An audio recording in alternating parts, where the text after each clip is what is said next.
You spend a lifetime in a gym to get here. Practicing, honing skills. All to get to basketball's ultimate stage. The place where the stakes are highest.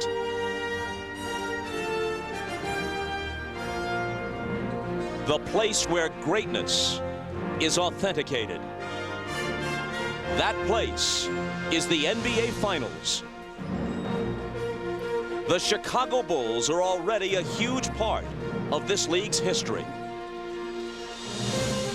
5 NBA titles this decade, and reaching deep for one more run.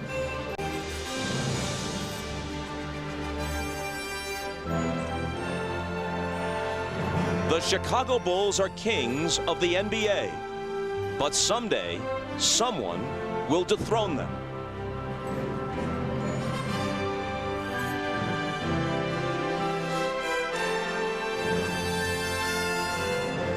The Utah Jazz came close last year, battling through 6 tough games. This year they're back, rested, ready, and with home court advantage. Determined to end the Bulls' run here and write their own chapter in NBA Finals history. The wait is over. The NBA Finals are here. Game 1, next.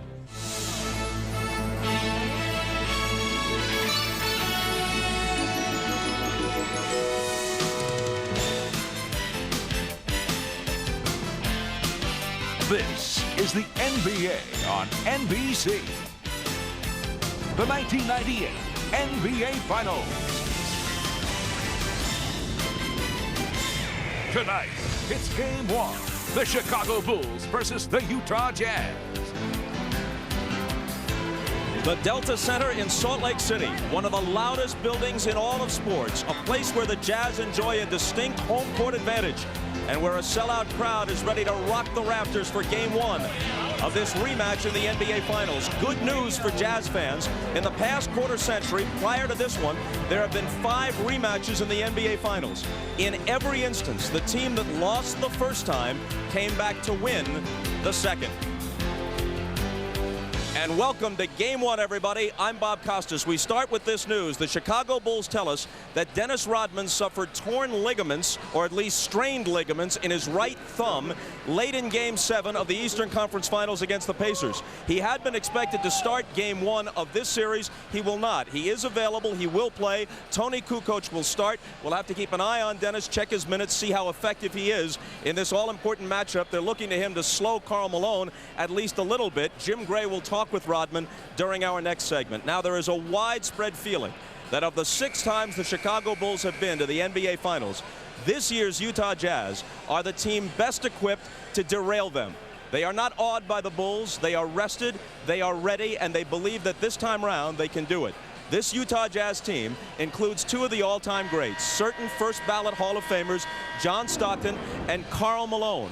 They have played together for 13 years. No teammates have ever played on the same team so long, whether they were scrubs, Hall of Famers, or anywhere in between, without winning at least 1 NBA title. And coming close a year ago was small solace.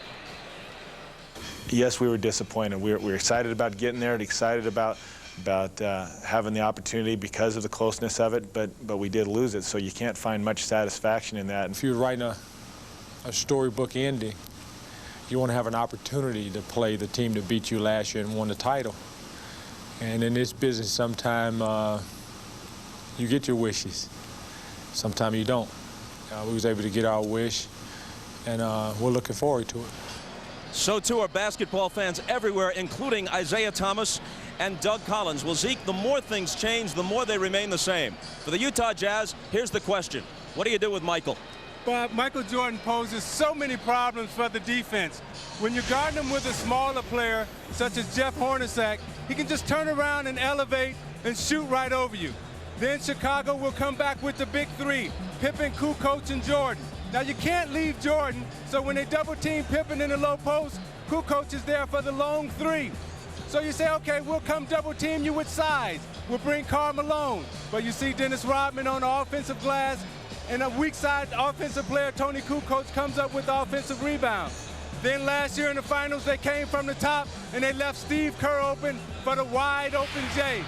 Now, Michael Jordan has torched Utah this season, averaging close to 35 points a night. And when you double team him, he frees up on the offensive glass for at least 20 shots. Now, what do you do with Michael Jordan? That's the question that the league has been trying to figure out for a very long time. Bob? And maybe the answer is let him get his, the way they did with Shaq in the Western Conference Finals as they swept L.A. Shaq got off, but nobody else did, and they won in 4 straight. I'll tell you one thing, though, guys. Every high school coach in America has to love this series because these are late 90s teams who play such great fundamental basketball. They play team ball, they move it around, and there is nothing more basic and yet nothing executed any closer to perfection than the Utah Jazz pick and roll. Bob, the beauty of the screen roll is that you take what the defense gives you, and Utah does it better than anybody in the league. You're going to see this time Michael Jordan at the top chooses not to rotate, so Stockton's going to drive the baseline. He gets the double team and finds Karl Malone sliding to the open area, and he hits the open shot. So Chicago makes an adjustment. They say, we're going to rotate to Karl Malone, and we're going to take the shot away from him. So Malone this time becomes the passer. Stockton to Malone, over to Hornacek, and he gets the open shot. Chicago says, we'll try it another way. We'll run Longley and stay with Malone out on the perimeter. So Stockton reads it. He drives baseline. Now Hornacek is open in the corner for the three-point shot. Regardless of what they do, they react and they get great shots. But the centerpiece of their offense is Karl Malone. When he throws up big numbers, you see in the wins, 28.5 points, they win. When he doesn't, they lose. He needs to have big numbers if they're going to find a way to win this championship, Bob. In last year's final against the Bulls, these were his numbers. 24 points, around 10 rebounds. Not bad. Shot 44%. But he didn't come through in some crucial moments. And ultimately, he graded his own performance as a C+. How close were the Jazz a year ago as they lost 4-2? Well, except for Game 2 when they lost by a big margin in Chicago. In their other 3 defeats, they actually led 129 of the 144 minutes. And as you look at the overall numbers in the series, there's very little to choose. The Bulls were simply able to make more big plays in more of the big moments, and that's why they claimed their 5th NBA title. The Jazz think they can make the little adjustments and the big plays down the stretch that will change the outcome this time. We'll be back, and we'll be joined by Bill Walton and Hannah Storm when we continue from the Delta Center in Salt Lake City. After this, Game 1 of the 1998 NBA Finals.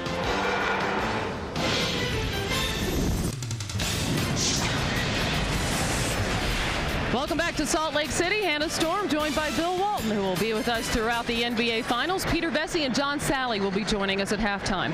As Bob Costas mentioned earlier, the big news here at the Delta Center is the questionable health of Dennis Rodman. He suffered an injury to his right thumb Sunday night in Game 7 against Indiana, and there is believed to be some ligament damage. Further tests, however, will be necessary to determine the extent of Rodman's injury. He will not start tonight, but is expected to play. Tony Kukoc will start in Rodman's place. A short while ago, Jim Gray spoke with the NBA's leading rebounder. Dennis, you jammed your thumb in Game 7. You've been wearing a wrap around it. How will it affect your play tonight? I'm not going to be able to rebound like I want to tonight, so and I can do it by just play basketball. You know, I'm not going to be able to go up there and tip the ball or even take a shot or anything like that because it's so severely sprained. So I just got to go out there and play. It's the final, so all injuries to the side. Does it really affect your game because the rebounding is so critical and you're not a shooter? Will it affect your game that much? Absolutely. I got to grab the ball with my right hand. I'm known to grab the ball and cuff the ball with my right hand. I can't even grip the ball more or less. Try to grab it. It's going to limit your minutes? Probably, most likely will. So it's something. If I'm going good, I'm just going to tell Coach keep me and I'm ready to play. If it's not going good, tell him to sit me down. I'm not doing anything. I'm not contributing to the team, so I'm going to just sit down and cheer for the team. How long until it heals? It's maybe a week. Well, a week from tonight, Bill, if it takes until then to heal, and it is expected to be heavily bandaged tonight, would be Game 4 in Chicago. In the meantime, though, Rodman was supposed to see some significant minutes guarding Karl Malone. So what does this do to the Bulls' defensive strategy? Hannah, I just spoke with Phil Jackson, and he is very concerned. Now, he was planning on starting Luke Longley anyway to save Dennis Rodman for foul trouble in the fourth quarter. Bill Wennington, Dickie Simpkins, they'll get plenty of time, but they're not really the type of players at this level. I think there will be critical moments in this series when Scottie Pippen, of all people, will come out and be matched up against the great Karl Malone, and that will be quite an interesting matchup, Hannah. Well, Pippen has had a tremendous playoffs from a defensive standpoint, even though he struggled somewhat offensively, but he gives up so much size to Malone, a couple of inches and almost 30 pounds. Hannah, Scottie Pippen's one of the greatest defensive players of all time, and Karl Malone's game is no longer about power, it's no longer about driving to the hoop. It's all about the passing, the perimeter jumpers, and it's about that, leadership down low. I really think Scottie, with his length, with his position, with his fundamentals, with great perimeter pressure by Chicago, that can be a huge factor for Chicago. Scottie Pippen on Karl Malone. Well, the Bulls have got to be thinking about a couple of guys maybe they could use who were on their playoff roster last year in the finals. A big body in Jason Caffey, but a man that they traded in February, much to the dismay of the rest of his teammates. And also Brian Williams, who was a factor not only on the boards, but did a great job defending Karl Malone last year. Utah was very competitive, but they lost in 6 games to the Bulls. What do they need to do differently this time? Hannah, the strategies for beating the Bulls are always the same. The problems for Chicago's opponents are that they're never able to accomplish their goals. Primarily, Utah must establish a dominant low-post offense, and that burden falls squarely on Karl Malone. Last year in the finals, Karl Malone, normally a go-to-the-basket, get-to-the-free-throw line type of player, settled for the perimeter jumper. Dennis Rodman did a terrific job forcing Karl into bad footwork. Karl Malone flailing away from the outside, not getting those jumpers to fall. Karl shot just 44%. He's a career 53% shooter. This year, though, he's shooting 79% in the playoffs. Secondly, the Jazz must control their defensive backboard, and this control is a direct result of Utah's perimeter defense. When Michael Jordan takes the shorter Utah guards into the post, people can't stand around and watch. They got to box out. They can't let Kukoc and Rodman and Longley get their game off. And then Scottie Pippen loves to launch threes, which seemingly turn into passes to players like Tony Kukoc. The offensive rebounding edge in the finals against the Pacers from the Eastern Conference, that was the difference in that series. Now, this Utah team is vastly improved from last year's finalists. Better skills, better rotations, and much more confident. This Utah team is also the best team the Bulls have ever faced in the finals. Whether any of this means anything, though, ultimately comes down to Karl Malone's ability to compete at the mental level where Michael Jordan has previously reigned supreme. Will Karl be able to control the flow and the tempo? Will Karl be able to seize the key pivotal moments and match the energy burst of Michael Jordan? Eventually, to win, Karl Malone is going to have to confront Michael's greatness head on and say, Michael, what you have is now mine. It is the 2 best teams in the NBA battling it out for this year's title. Both the Bulls and the Jazz, 62-20 in the regular season. Chicago, 11-4 in the playoffs. Utah, 11-3. After nearly 100 games, these 2 teams are separated by just 1 loss. The finals begin here because Utah won both regular season matchups over Chicago. The Bulls have beaten every team in the league this season except the Utah Jazz. We're closing in on the tip-off of Game 1 of the NBA Finals. We'll send it back to Bob Costas, Doug Collins, and Isaiah Thomas for the call after these messages.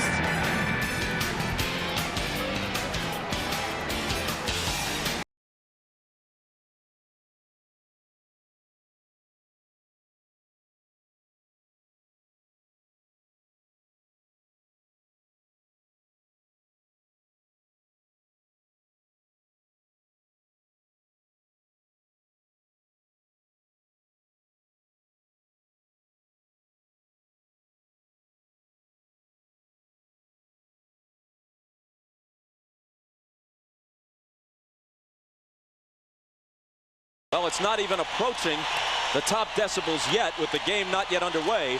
But in preparation for how loud it ultimately will be, Phil Jackson just walked down onto the floor wearing earplugs. Bob Costas back along with Doug Collins and Isaiah Thomas. And it's time now to turn things over to the PA announcer at the Delta Center, Dan Roberts. Good evening, ladies and gentlemen, and welcome to the Delta Center for the NBA Finals. This is game number 1 with the Chicago Bulls and our Utah Jazz. Introducing the starting lineup for the Chicago Bulls. Starting at forward and wearing number 7 at 6'11" from Croatia, Toni Kukoc. Starting forward number 33 at 6'7" from Central Arkansas, Scottie Pippen.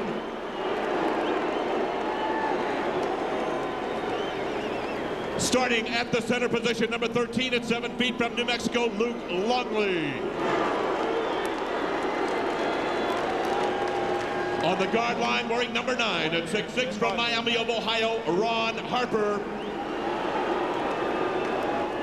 And at guard, wearing number 23 at 6'6" from North Carolina, Michael Jordan.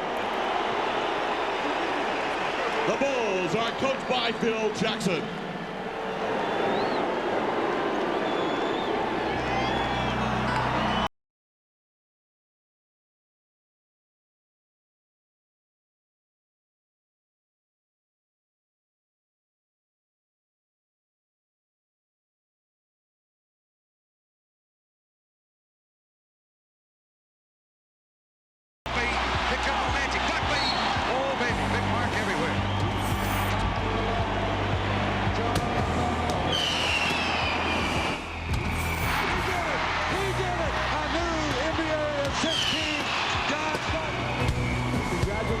Paul Malone, 1996-97 NBA Most Valuable Player.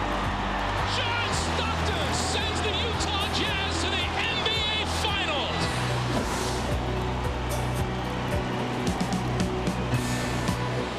And now, ladies and gentlemen, introducing our Utah Jazz. Starting at forward, wearing number 32 at 6'9" from Louisiana Tech, the mailman, Karl Malone. Starting forward, number 3 at 6'7" from Long Beach State, Brian Russell. Starting center, number 44 at 6'11" from UTEP, Greg Foster. On the guard line, wearing number 12 at 6'1" from Gonzaga, John Stockton. And at guard, number 14 at 6'4" from Iowa State, Jeff Hornacek. The Jazz are coached by Jerry Sloan.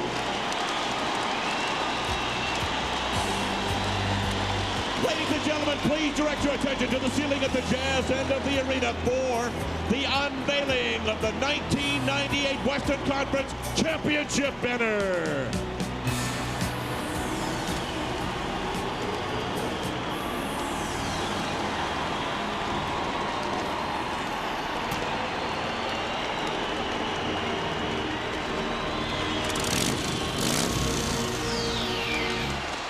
Well, as we wait for the banner to be unfurled, we present Ahmad Rashad. Go. All right, thanks, Bob. I spent some time in the Bulls locker room before the game. They are loose, they're confident, and they're enjoying playing the role of underdog. Now, as far as that question is, rest, too much rest, not enough rest, Michael Jordan says when you're trying to win an NBA championship, rest does not enter into the equation.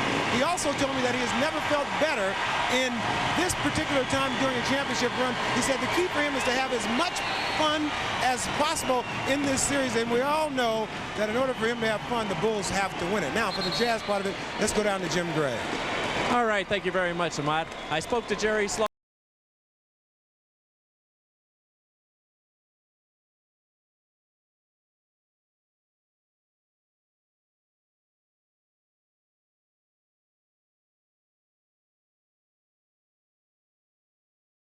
Because then we will have all of the rest that we have had.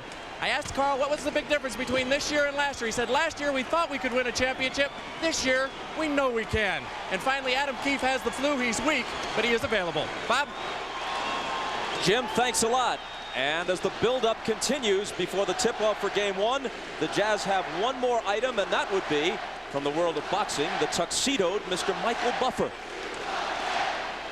This is the moment you've all been waiting for the thousands in attendance and the hundreds of millions watching around the world. Ladies and gentlemen, let's get ready to rumble!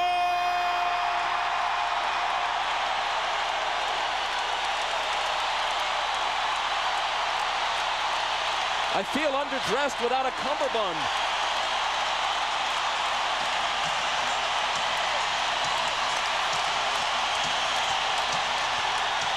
Dating back to Seattle in '96, the Bulls have lost 4 of their last 5 road games in the finals.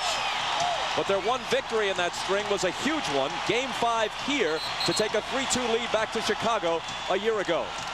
The officials are Steve Javie, Ron Garrettson, and Bennett Salvatore. Chicago ball to start it. Russell on Pippen. Michael, jumper on Hornacek. Off the back iron. Loose ball to Longwood. Kukoc open. And it comes up short. Malone takes it the other way. Stockton on the drive. Dishes to Foster. Stockton gives them a fresh 24 with the rebound. Now, Scottie Pippen is going to guard Foster and roam around a lot. You see him right now on Stockton. That's only because they got mismatched on the rebound. Malone's first shot. Doesn't get the roll. Foster trying to follow. Knocked away cleanly. Out of bounds to Utah.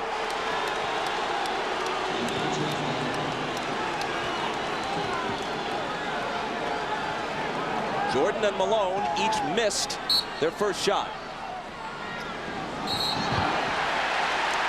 And there's a whistle as there's contact away from the ball between Russell and Kukoc. That'll be a 2-shot foul because the ball was not inbounded. So Brian Russell will step to the line and get 2 free throws. Doug, the tempo of this game will be very fast because you have a lot of speed players out on the floor. Chicago is going with the smaller lineup of Tony Kukoc, and Utah is going with the smaller lineup of Foster and Russell. So the speed should favor Chicago. Brian Russell averaged only 9 points a game during the regular season, down from the year before. But in the playoffs, he's really picked it up in all aspects of his play. He's covering Pippen now. He'll also be on Jordan at various times during the series. Hornacek has that unenviable task right now.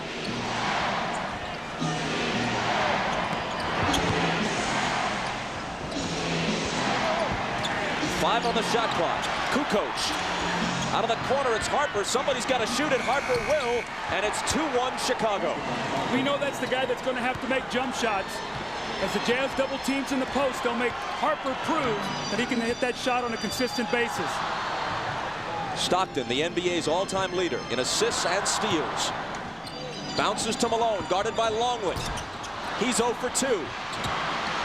Kukoc has it. Bulls looking to run. Harper, the trailer, tries another one. Same result. Harper's 2 jumpers put Jerry Sloan's team behind 4-1.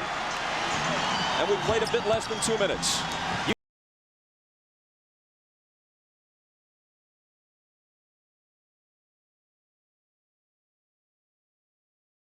Reading it, make you get back to your own man, and then driving the ball right up your back. Malone on Longley.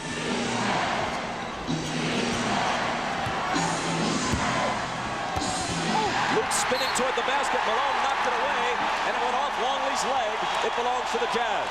When you're a big man and you're in the low post, you can't put it down below your waist, or Karl Malone will slap it right out of your hand. That's his favorite defensive move.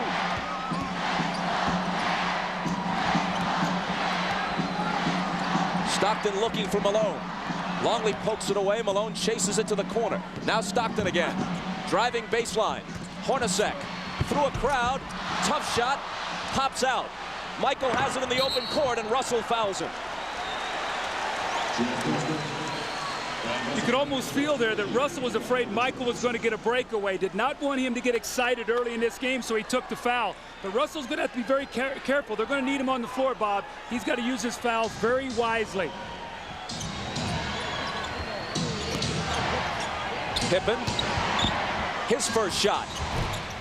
Rolls around and doesn't drop. Hornacek has it. Ahead to Malone, to the hoop, and Utah claims the lead.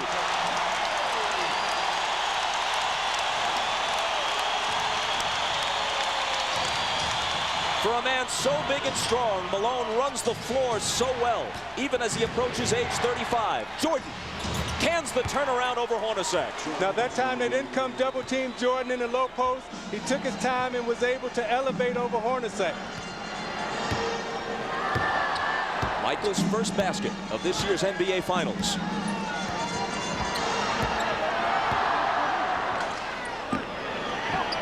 Pippen got in the passing lane, cuts in front of Hornacek.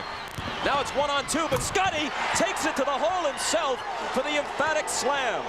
See, Doug, you know, Utah likes to run that scissor cut, and when you run that against Chicago, they're so long that they just switch all of that. Scottie Pippen switched it with Jordan, stepped out and made the steal.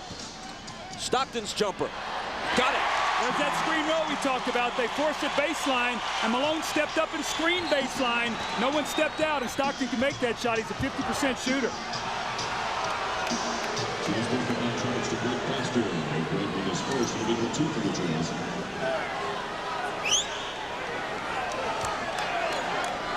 Foster picked up a foul. It's his first. Bulls inbound, and Kukoc throws up a little runner that's short. Tries it again. Same result. Out of bounds. Last touch by Foster, and the Bulls will have another crack at it. Those second shot opportunities. Now, Greg Foster's had his hands on about 3 rebounds. He's trying to get them with one hand. You got to go up and snatch those things with 2. Kukoc red hot in Game 7 against Indiana. 0 for 3 so far tonight. In fact, he was hot through most of that series against the Pacers. An illegal defense now is called against the Jazz. Yeah, they caught Stockton running over, and he's saying that they pump faked the ball. Stockton was coming to double team Jordan. They didn't throw it in, and therefore he was illegal.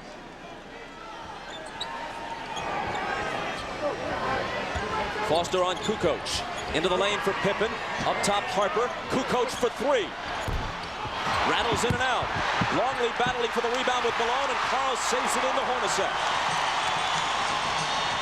Malone underneath Foster. Contact, but they let it go.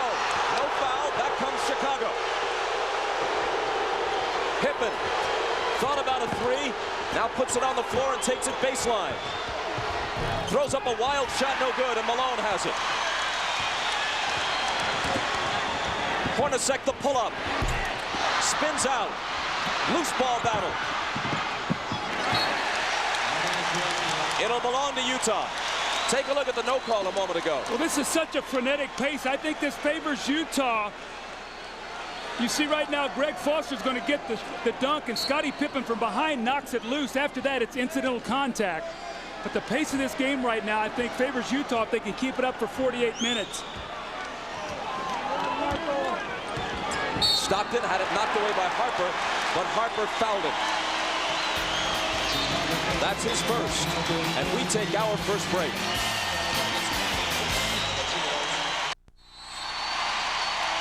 Tony Kukoc is starting to provide offense, and he's gotten off to a slow start, missing his first 4 shots. You see the open jump shot, going to drive the ball to the basket, missed a little finger roll, misses his second shot, and spots up and shoots a 3. Now, he's a much more effective starter, as we saw in the Indiana series. Against Charlotte, he did not start, only 7.4 points. You see him what he did against Indiana, and was crucial in the Game 7 when he put up 21 points. Dennis Rodman, and this is something we've become accustomed to, is not at present on the Bulls bench. He's gone back to the locker room, quite possibly riding the bike to stay loose, as he likes to do.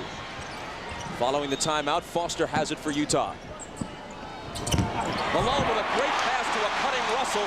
Good look, and the Jazz in front again, 9-8. See, that time Utah went away from their set, and they went into a more passing game set to try to neutralize Chicago's speed. Pippen working on Russell. Double team, Stockton comes over and steals it. No one's done it more in NBA history. Foster might not have expected it, but eventually recovers. Now they'll set it up.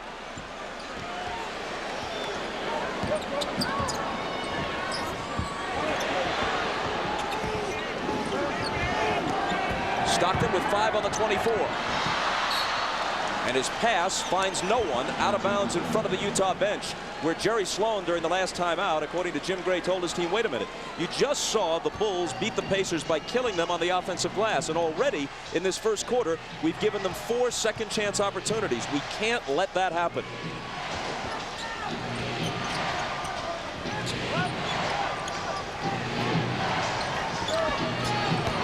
Michael against Hornacek, out of bounds to Chicago. See, Doug, you talked about Tony Kukoc missing his first 4 shots. The thing that impressed me about those 4 shots is that they were wide open shots. And that's what Michael Jordan is creating. And if Chicago takes their time, they're going to get good looks. And it's just a matter of them knocking down the shot. Stockton out, Isley in, one of the best reserve point guards in the league. Pippen can't finish it off a good pass. Here comes Isley. Hornacek looked for Malone, threw it over his head, and Longley takes it.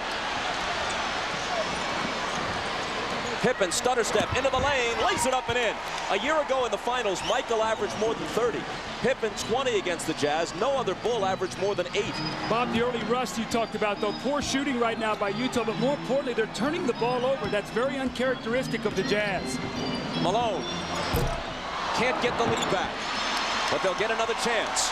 And see, that's what the layoff would do to you, Doug. You can't practice emotion and intensity. And what emotion and intensity is, it makes you run a little faster, jump a little higher, and shoot it a little harder.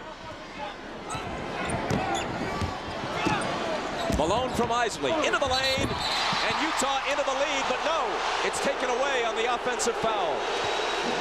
See, what makes Chicago so difficult defensively is that they can move and shut down the driving lanes. They're so quick. You see, Malone has the penetration, but Pippen is there to take the charge. And when you miss a shot, Doug, Jordan can advance the ball, Pippen can advance it. They all can advance the ball for fast break opportunities. Michael, turn around, sandwiched by 2 defenders, count the basket, plus the foul. Scottie Pippen on the beautiful drive. Remember now, Brian Russell picked up a foul early, so he's got to be very careful. Scottie with a beautiful change of pace, that long swooping stride of his and a finger roll. And then Michael Jordan, I'm a little surprised here that Isley doesn't come down and double team. He reaches in, little touch foul, 3-point play opportunity. He's guarding Harper. You got to go help, make him give the ball up.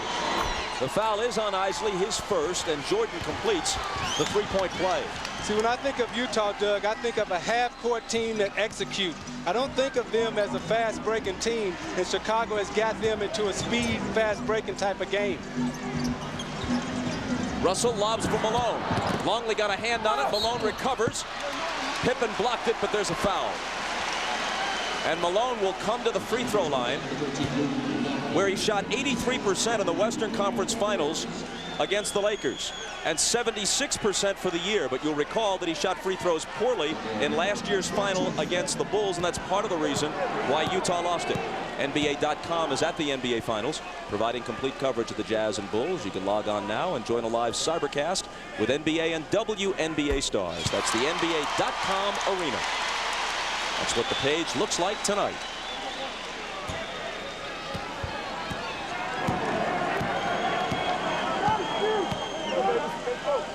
Doug, we asked Karl Malone what did he work on over the summer, and he said he worked on his mid-range J because he thought that he would be playing Longley. And I asked him, I said, did you work on your free throws over the summer? He said, no, I felt that I'd be confident enough to step up in the finals and make them. Knocks them both down. His 2 crucial misses at the end of Game 1 in Chicago a year ago led to a Bulls victory. A Chicago offensive foul. It's on Luke Longley now. You cannot get him in foul trouble with Rodman's thumb being hurt. He's doing a very good job on Malone in the low post. He's been fronting him, forcing him to step off the block and do everything facing up about 15 feet away from the basket. So you're going to see an early entrance here by Dickie Simpkins, not Dennis Rodman. Watch Longley move on this screen now. Russell's going under. He just lowers his shoulder, and that's a foul. Longley out, Simpkins in. Rodman just now returned to the bench. Foster out of the corner. The one-time Bull hoists it and misses it. Malone taps it back out to Russell. Foster has got to make himself available to the ball. Scottie Pippen is not even worried about him on the floor. So he's got to find the open area and make the shot.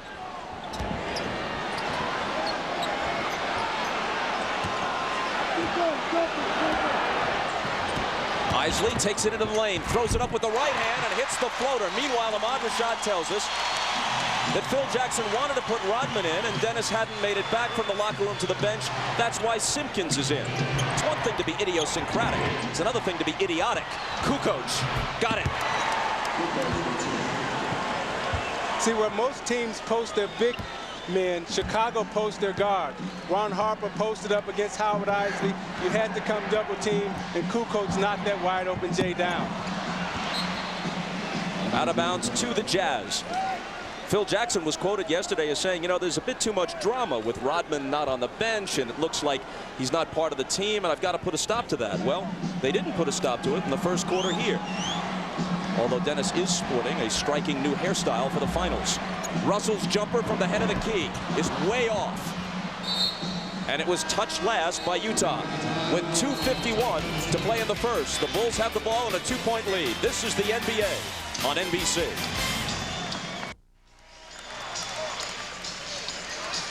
Each of these teams has at least 2 certain future Hall of Famers, but if we extend it to a big 3, there's a quality third option for each team. Kukoc and Hornacek, and let's take a look at the numbers through this year's playoffs. The guy who really has helped him with Hornacek's injury, Bob, has been Brian Russell. His scoring has gone up in the postseason. They've really needed it at playoff time because of Hornacek's injuries to his Achilles. You know, Bob, as I look at the score right now, 15-13, this does not surprise me. In fact, if I'm Jerry Sloan, I'm probably a little pleased that I'm not further behind the way they're shooting the basketball right now. Chris Morris is guarding Kukoc as Morris, the veteran, makes his first appearance. Pippen with Russell on him. Michael backing in on Hornacek, gets rid of it to Harper, now Kukoc. Inside to Pippen, but a whistle and a 3-second violation against Chicago.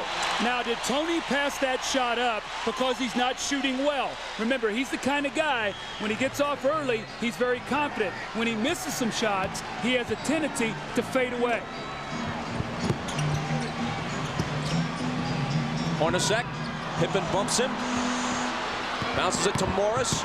Michael guarding him, turnaround on MJ, short.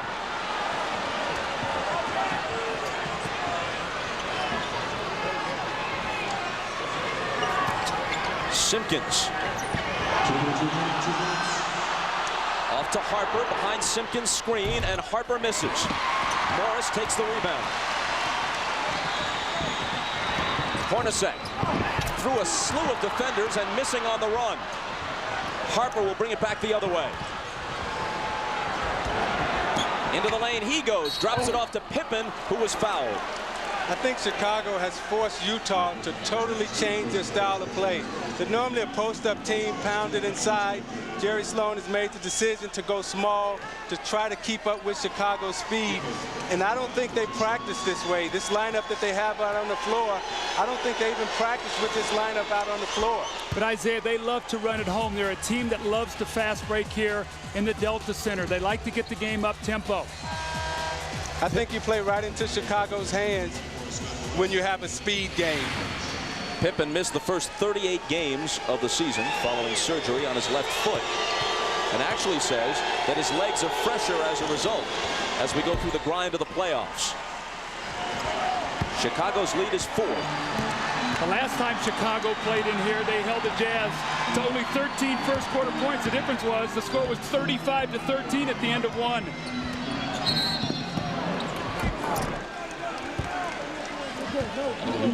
And now each team has been hit with 1 illegal defense warning. This one goes against Chicago. Utah's got to find a way here, Bob, to get the ball to Malone on the block against Dickie Simpkins. If they do double team, space out, you got 4 good shooters on the floor. Let's find out what they'll do here. Scott Burrell has come off the bench. We still haven't seen Rodman, at least not on the floor. Malone muscles it up on Simpkins, but Dickey held his spot pretty well and pulls in the rebound. Here's Burrell.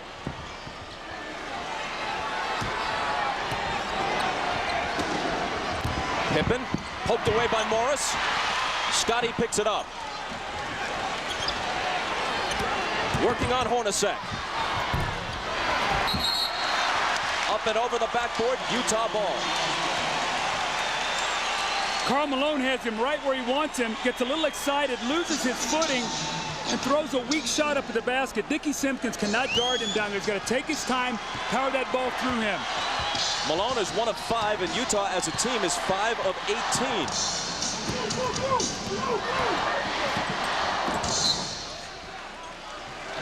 Still Utah ball. You see Ron Harper guarding Howard Isley, staying on that right hand, won't let him come back to get to a shooting pocket to shoot that shot. Isley. Inside Morris for the reverse. Isley penetrated as he blew past Harper. He's lightning quick and then made the good pass. Well, that's that high screen roll they love to run with Isley. He just cut the ball back when Harper tried to beat the screen. Chicago looking for a 2-for-1, but Pippen misses the pull-up three, and then there's a rebounding foul. Simpkins hit with his first. Bob, let's see if they go back to that high screen roll once again. Normally Malone steps up and Isley tries to run it. Morris will curl in underneath the basket. They'll keep their three shooters spaced. Malone will wait for the last moment and he'll come up and set the screen for Isley. Game clock overlapping the shot clock by a couple of seconds. Malone from Isley to the basket, and with pure strength, although he took a hit, he maintains control and lays it in. Jordan looking for the last shot. It'll be a three. And he almost banked it in. But Utah pulls even. After a ragged first quarter at the Delta Center, it's tied at 17.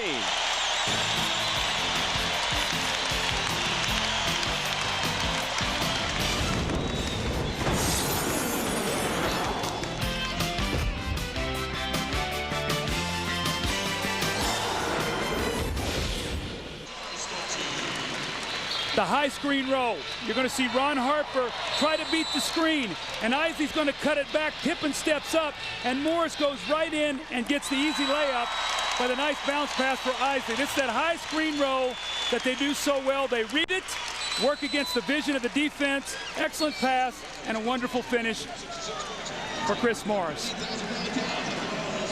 You know, a lot has been made of this whole rust versus rest question.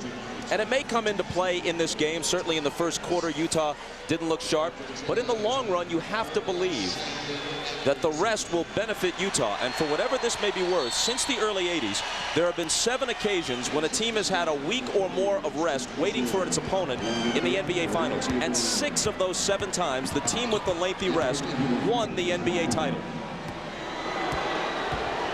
As the second period begins, Rodman makes his first appearance, as does Judd Bushler, who was so effective in Game 7 off Phil Jackson's bench against the Pacers. Malone still can't find the range. Here's Randy Brown. The matchups in this series may allow Brown to play more minutes than he did against Indiana, but not if he does that. He threw it away. Isley, pull up, open. Utah has the lead.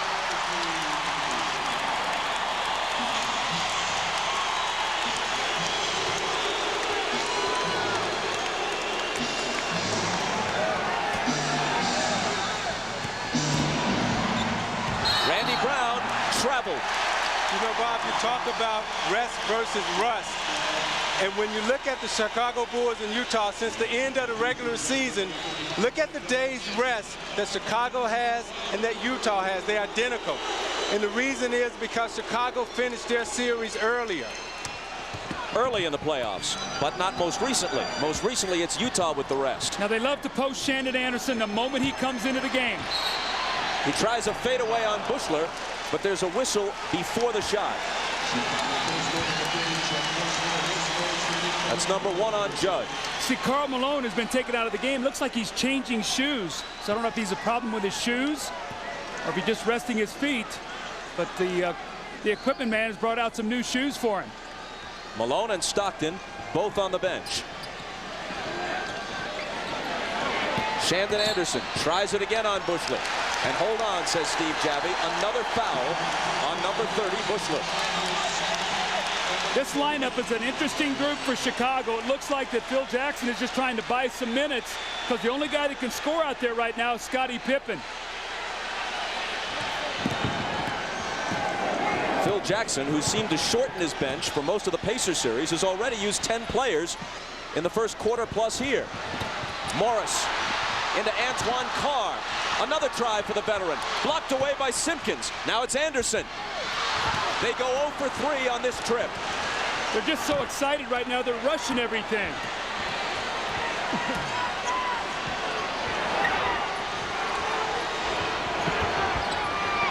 Randy Brown Out to Pippen. In the lane for Simpkins. Knocked away and stolen. It's a 4-on-1 break. Isley to Anderson.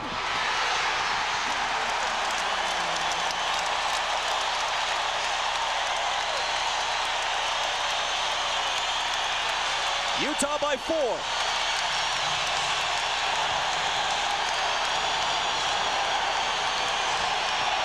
Rodman's pass to a cutting.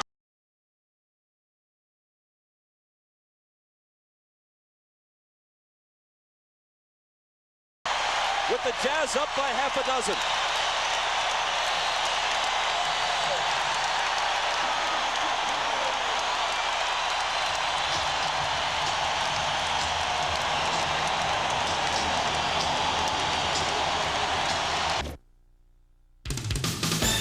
The NBA on NBC is brought to you by the U.S. Army. Be a part of the toughest, smartest army in the world. Be all you can be. By the irresistible taste that makes you say, did somebody say McDonald's? And by Pontiac Driving Excitement and your local Pontiac dealers. Phil Jackson went to his bench, and turnovers really hurt them. Scottie Pippen with the bad pass. Howard Isley keeps the ball in the middle of the floor like a good guard should do. It's actually a 4-on-1 break. Shandon Anderson with a beautiful finish.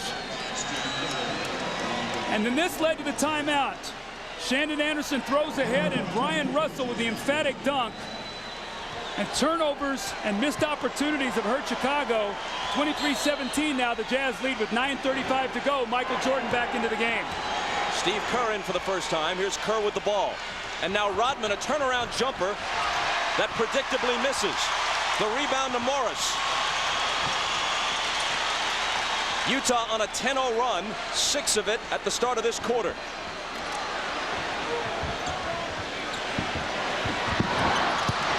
Anderson. And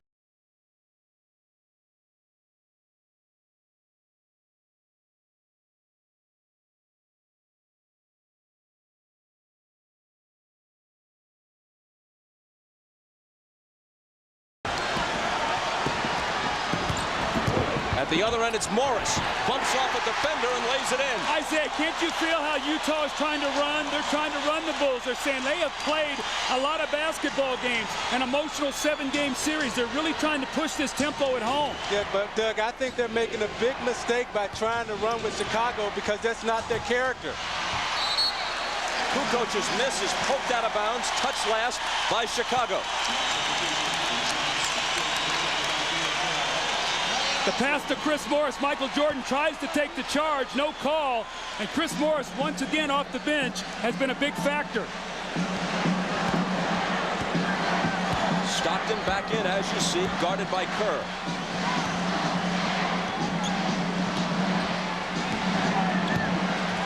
Anderson around Busher. Little up and under move.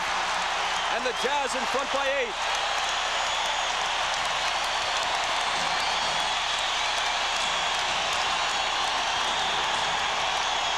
Listen to this crowd at the Delta Center. Jordan quiets it just a bit. Stockton into the lane on Kerr. Off balance and got it.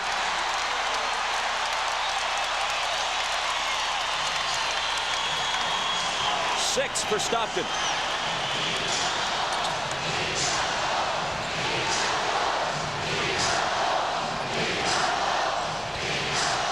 The chant is beat the Bulls, beat the Bulls. But first, you have to stop Michael Jordan. Isaiah, that's what you talked about at the top of the game. They've got Isley and Stockton in the game together. Isley trying to play Michael, just way too big in the post. Doug, Chicago is getting any type of shot they want. They've missed at least 5 layups in this first half and wide open jump shots. 9 points now for Jordan, who's guarding Isley.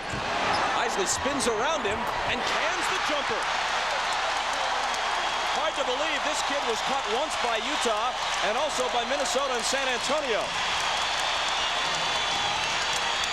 Michael Anderson went for the steal, leaving Michael alone, but this time he missed. Stockton hurrying back and might have been fouled by Jordan. That's number 1 on Michael. They love to post Shandon Anderson. He takes his time. He's got great position against Judd Bushler. Backs him down. The up and under. And the little hoop. And John Stockton, after a nice rest, pushes the ball up the floor. The little floater against Steve Kerr. And now Howard Isley, the guy who's made this second team go all season long, buries the jumper against Michael Jordan. Not bad for a former member of the Rockford Lightning of the CBA. This is the NBA on NBC. Welcome back to Utah. I'm Jim Gray. Well, Jeff Hornacek left the game some time ago. He went back in the locker room for about 5 or 6 minutes. He's had a bad Achilles. He had it worked out by the chiropractor back there. They're just trying to stretch it out. It tightened up on him. He's back on the bench and available, but he's really going to be hobbled. It continues to be a problem, Bob. Now, this is how the smart coaches buy minutes for their players and their superstars. Stockton left the game. He only lost 9 minutes, but in actual time, he got 24 minutes of rest, Doug, which enabled him and Howard Isley, they're combined 6 of 6 from the field right now. Isley trying to use quickness on Jordan. That one comes up short into the arms of Rodman. Stockton on Michael now, who immediately wheels around him, draws contact from Carr, and a foul.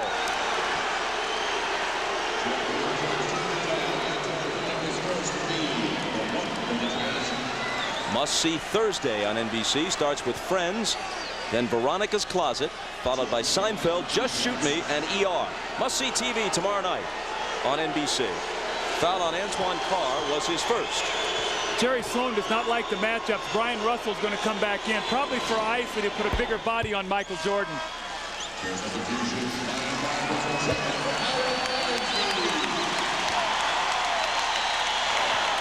Isley did a heck of a job, though, while he was in there. And at this point, with John Stockton at age 36, playing less than 30 minutes a game, Isley's performance has been so important for Jerry Sloan.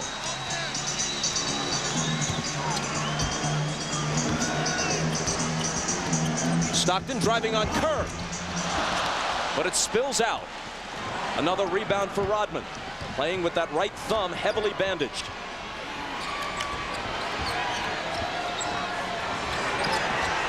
Dennis. Fans taunting him. Kerr pops a baseline jumper and hits it. Quick release before Stockton could get there. Well, he can't roam as much with Kerr in the game. He likes to wheel back and double team the basketball. He's got to stay more at home against Kerr. Now it's a 4-point difference. Carr left alone. Can't make the Bulls pay for it. Loose ball to Rodman. Pippen with Jordan on his left. His pass knocked away by Stockton, who flips it to Russell, who pushes it up the floor. And it's finished by Shandon Anderson. Stockton just made a smart defensive play. He ran right to Kukoc. He was going to double team Jordan, but he saw Kukoc standing there, and he ran right back to him and intercepted the pass.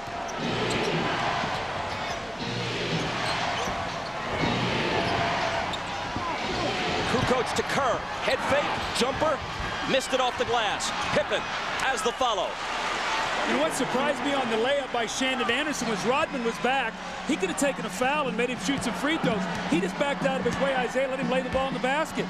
I think right now Rodman is very concerned about his thumb. And you know, Doug, when you have an injury, you have a tendency not to be as aggressive as you normally would be.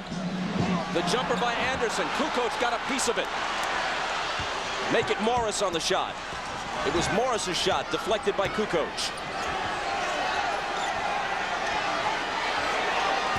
Russell trying to contend with Michael. And as Anderson came over to help, he collides with Michael and picks up the foul. Now you watch Jordan in the post. He'll take his time. He'll back Russell down. And then the contact will come from Anderson. I think he was guarding Scottie Pippen, and Scottie Pippen ran him right into a foul. Anderson got the worst of that, and he got the foul. Michael, you don't realize how strong he is. He just punishes defenders. See, the rest that Karl Malone got off the floor for 6 minutes. He got a total of 11 minutes rest, so really double the time that he missed on the floor. Stockton had Kerr by the jersey, and he nods in assent as Steve Javie spots it and hits him with the foul. That's one on John. See, Jerry Sloan cautioned his team early not to come out and expend too much energy because he wanted them to have something in the fourth quarter. Hornacek is back. Let's see if Jordan tries to go right at him. Rodman has it knocked away by Malone. Stockton over. Now it's Kerr. Pippen can't hit it. Neither can Jordan. Back comes Russell. And there's a foul. John Stockton is such a tough guy. You watch the dunk attempt missed. Now watch Stockton step in here. He knows he's going to get smoked by Michael Jordan. Forces him to take his eye off the target and look at him. And Michael missed the easy shot. And then Brian Russell came down on the fast break once again. The beautiful pump fake, and he's going to get to the free throw line. But anytime Chicago misses, you can see Utah is trying to get the ball up and down the floor. The foul on Kukoc was his second. The Bulls have 14 fouls, the Jazz 3, with 3:45 remaining in the half. Utah now by 5. Another free throw for Russell, who earlier this year lost his starting job to Adam Keefe. But he's come on down the stretch and in the playoffs. You know, he signed that big contract in the offseason and then came back and was really sluggish and out of shape and did not perform well early. Same thing with Greg Ostertag, and we've not seen him tonight. But both those guys had a midseason turnaround that really changed the fortunes of this Jazz team. Anderson on Jordan. Hornacek trying to guard Pippen. Coming over to help us Malone to swat it away. Stockton thought about a three, didn't take it. And now Pippen fouls him. That was a frustration foul on the part of Scottie Pippen. He felt Hornacek fouled him right there in the low post. Malone comes over and gets the block, and you're going to see Scottie, where's the foul? So when he comes down the other end, a little too aggressive on Stockton. Stockton very smart, knows they're shooting free throws. He'll step up to the line, use Scottie Pippen's aggression against him on that possession. Chicago's now over the limit. John Stockton's a much more effective player at home, usually plays more minutes. Isley gets a few more minutes on the road. You see his points up, his assists up. He looks very fresh right now in tonight's game. With the rest, I think has really helped him. Rodman goes out, and Longley, after a long stretch on the bench, comes back in for Chicago. 1 of 2 for Stockton, who then tried to go after the rebound but couldn't quite take it away from Pippen. Scottie Pippen, by the way, is 3 of 9 in this first half after shooting 6 of 18 from the floor in Game 7 against the Pacers. But, of course, he contributes in so many other ways. Bob, I've never seen Chicago miss so many wide open and easy layups. But how about that one? As Jordan whirls through the defense, seems like almost every member of the Jazz had a look at him before he laid it in.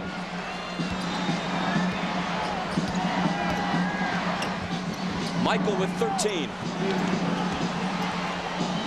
Luke Longley's doing a very good job, Bob, trying to keep in front of him. He recovers to block Malone's shot, but fouled him. See, his size has really bothered him, getting in front of him. That's 3. That's 3 on Longley, but Michael Jordan, the whirling dervish move on the other end of the floor. They jump out to try to trap the screen roll. He goes baseline. Malone reaches. And the little finger roll, that was wide open, but that sure wasn't easy, Isaiah. But how about the foot fake, Doug, that got him wide open for that easy layup?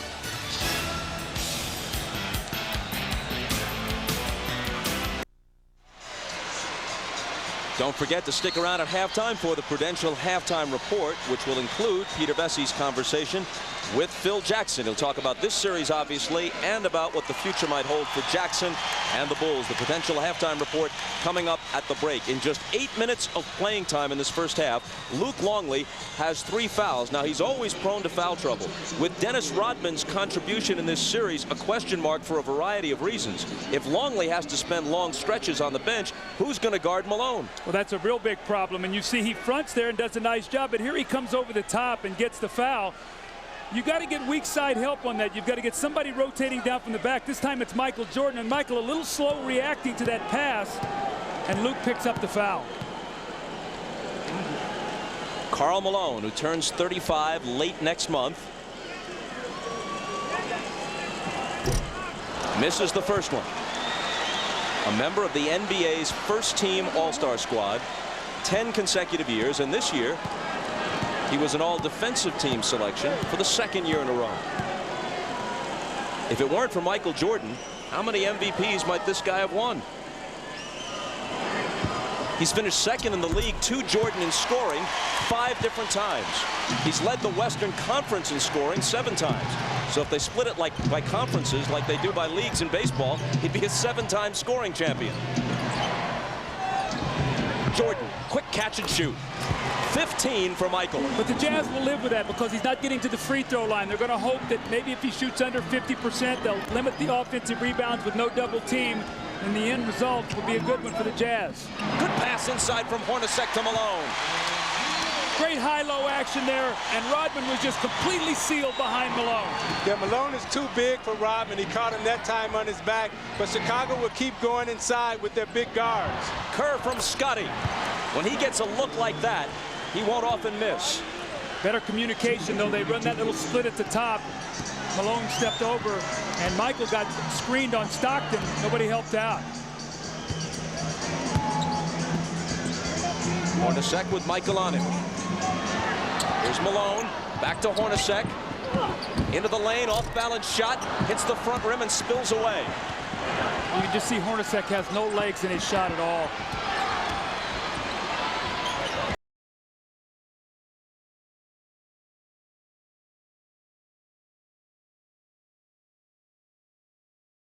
Same music. 17 points in the half, 12 of them in this quarter. Utah asked for time. It's a 20-second timeout with Chicago back to within 2. See, Chicago loves to post their big guards, and particularly Michael Jordan, who's one of the best post-up players in the game. Utah fails to double team, so he shoots it right over Shandon Anderson. And they come back to the same spot. Okay, I'll read it. There's no double team. I give you the fake to the baseline, and now I'm going to fade back to the same spot and shoot it the same way. Now you watch Rodman trying to defend Malone, who's too big for him, seals him on his back. The great high-low feed, as Doug talked about, Malone just lays it right in the hole.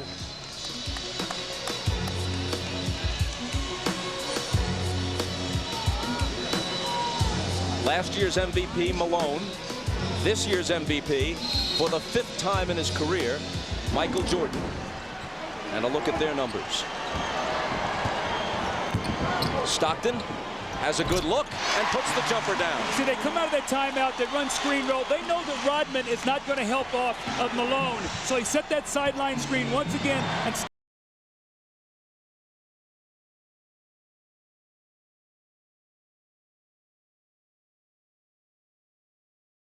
Anderson, Hornacek comes over. Michael with the up and under. Count it, and he'll come to the line with a chance to reach 20 points in the first half. Now that's how smart Michael Jordan is. He'll get it on the low post, wait. He knows they're going to come with the double team. Okay, this time I'm going to fake it to the baseline and I'm going to step through and split it. I'm not going to give you the same offensive look every time. I'm going to give you something different. But Isaiah, you teach when you come down to a double team, that defender has to come and touch the other defender, so you can't step through there. You can't give him any kind of pathway to get to the basket. You must make him spin away and shoot the shot. Kevin McHale was the master of that. I understand you teach that, Doug, but when you're coming down to double Michael Jordan, do you know how much fear is in your heart? A 3-point play, 20 points, and get this, this is the 30th finals game in which Michael Jordan has played. He has never been held under 20 points, and he's got 20 in the first half tonight. Stockton on the move and banks it home. What a tough shot by Stockton. They tried to run the same play. This time Kerr forced him back into the middle. The little running wrong footer by Stockton off the glass. He's got 11. Last 30 seconds of the half. Jazz by 3. Jordan finally missed one, and Russell collects the carom. He likes to go 2 for 1, shoot a quick 3. Not enough time for that now. Stockton's having a beautiful first half. He's controlled this first half masterfully, as only Stockton can. So they'll hold it for the last one. Stockton fires, and hits again. Big first half. Just a step inside the line. 13 points for Stockton. Kukoc beats the buzzer and misses the three. Jazz led by as many as 8. They conclude the half up by 5. Getting involved. You get Rodman involved in the play. You're going to see him come back now. It goes to the middle. The little runner off 1 foot off the glass. And the next time down the floor, they're going to look like they're going to feed the post. Scotty gives them some space, and Stockton steps up and buries the shot to give them the 5-point lead going into halftime. And now stay tuned for the Prudential Halftime Report after these messages. You're watching the NBA on NBC.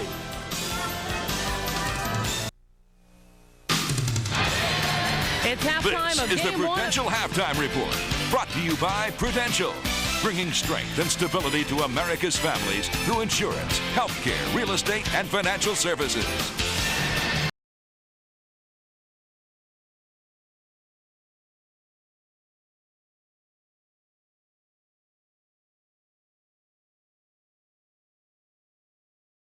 To 4.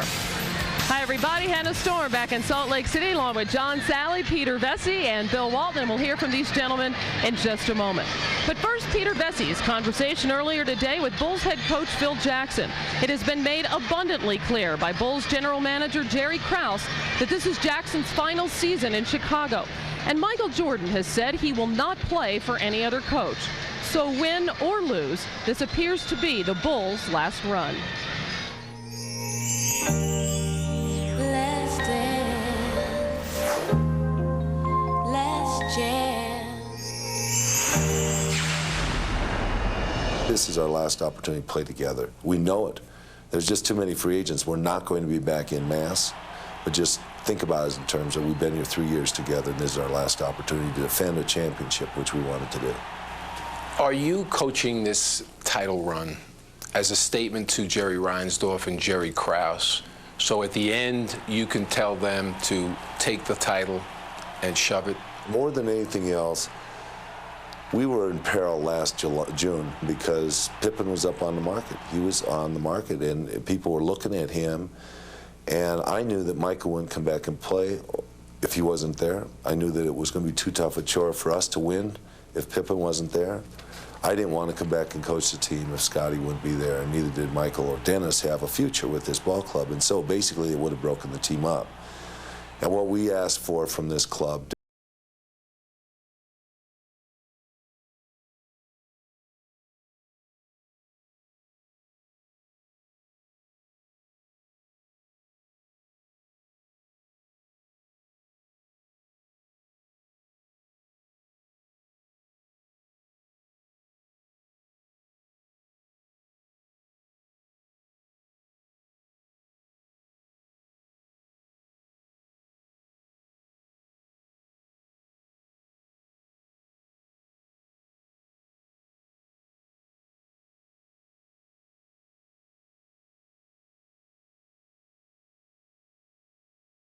is having an effect on the game, even though maybe not for the duration of taking the team over for the last 14, 15 minutes of a game. I like to see people that actually have the belief enough to put their money down.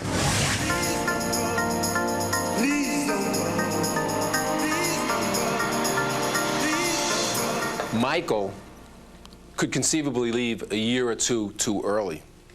Is he ready to go? I mean, he's been missing shots more than ever. The team has been struggling more than ever. Is this the opportune time? I think, from my standpoint, it is. It's a perfect time. But I think it depends upon how his appetite is satisfied in this championship drive.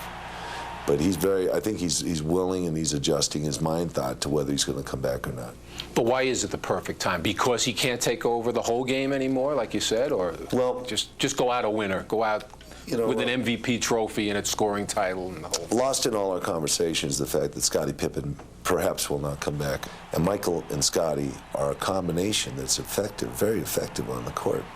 Michael can use Scottie's ability to his best advantage.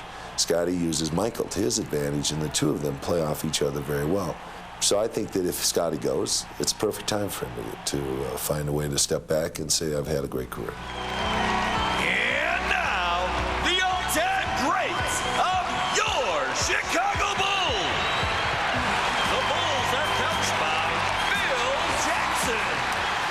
coaches, when they leave the game in any sport, they always seem to come back for whatever reason. Do you need to coach to enjoy your life? I was figuring out the other day that I've been in this business 20 years. And so I've been in it a long time, and coaching is a part of me. I like to tell people what to do, I guess, is what it is. Whether I can live without it or not is going to be something I'm going to have to find out. And so Phil Jackson saying, in his opinion, perhaps this is the best time for Michael Jordan to leave basketball and end his career. And Peter, after talking with Phil, you feel that we're watching the end of a dynasty here, whether or not the Bulls win or lose this title? Well, first of all, they would have to win a title for them to reunite, but also they'd have to, Pippen would have to, they have to pay him $60 to $70 million, and that's just not going to happen. I did ask Phil Jackson if he would entertain coming back, and he said he would, he would do it if he was asked if Jordan came back. But Jordan said that Pippen is not coming back, so it's not going to happen. All right, when we return, we will talk about the first half between the Bulls and the Jazz, but first a message from Prudential and a word from the NBA.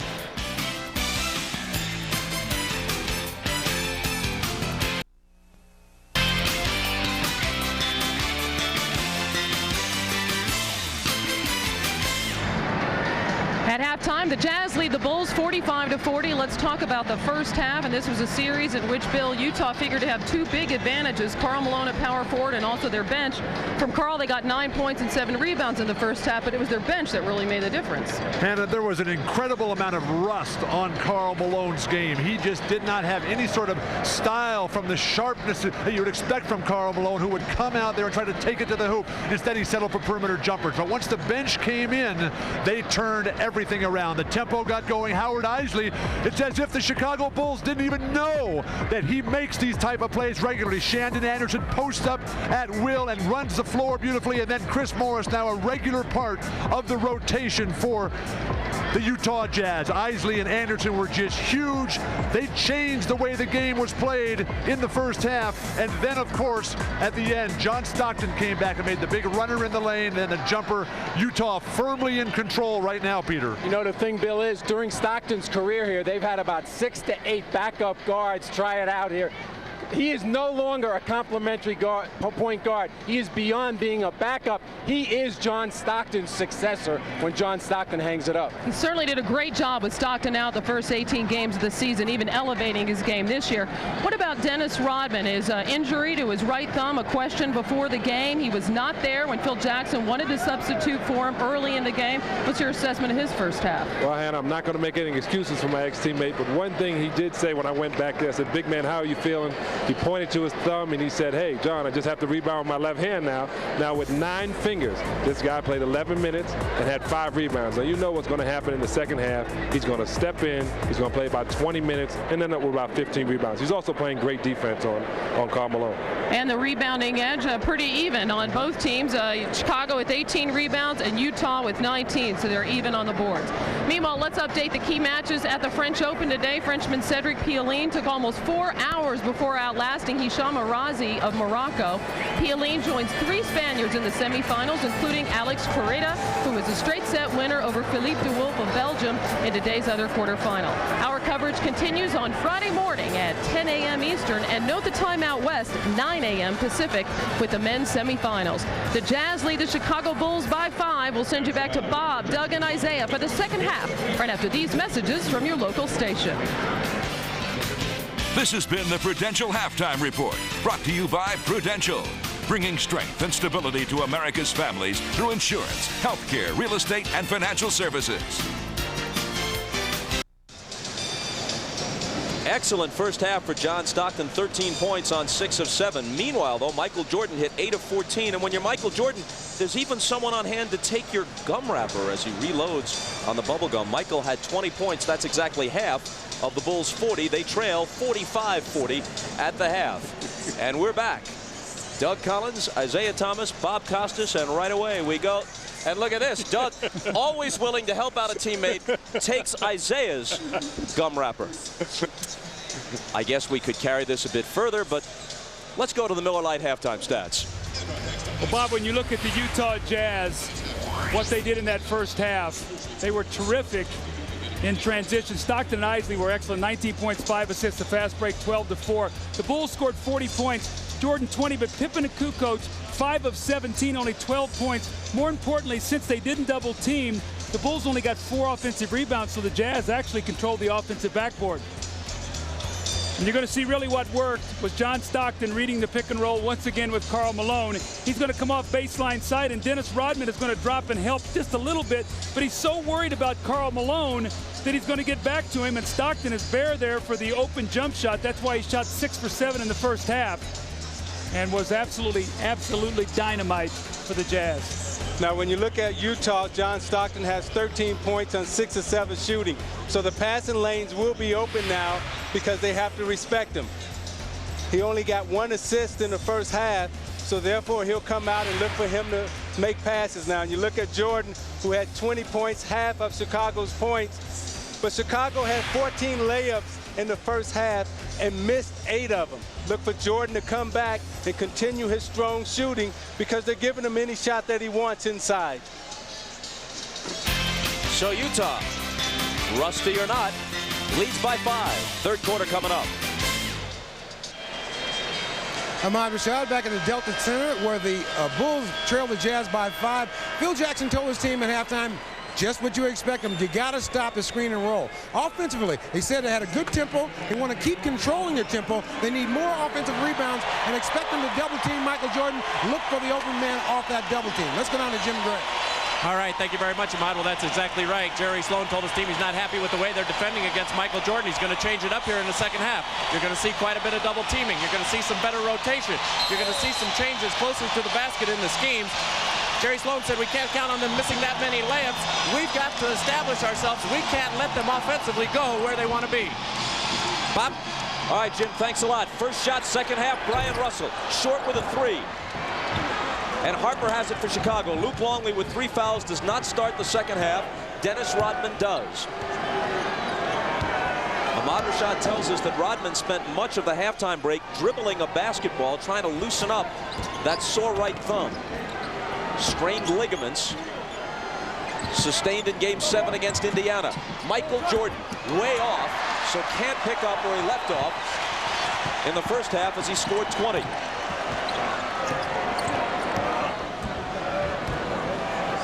Malone over Rodman, in and out, and Harper takes it.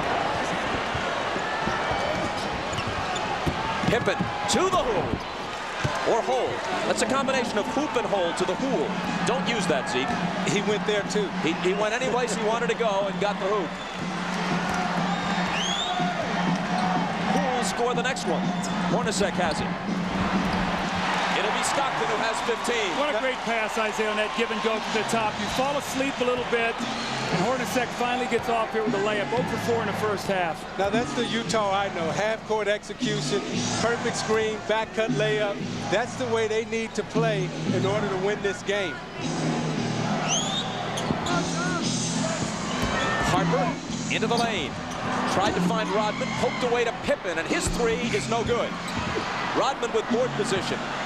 Michael hits the open 3 and matches the number on his uniform with 23 points. The minute you start double teaming, though, what you do is you open up that offensive board, and that's the one thing Jerry Sloan has to be concerned about. They've got a defensive rebound like they did in that first half. Utah by only 2. Hornacek with Kukoc on him. In the Malone, and Rodman fouled him trying to poke it away. That's only number 1 on Dennis. See, the dilemma is how do you defend Jordan? And when you go to trap him, that leaves Rodman on the offensive glass, kick back to Jordan for the 3.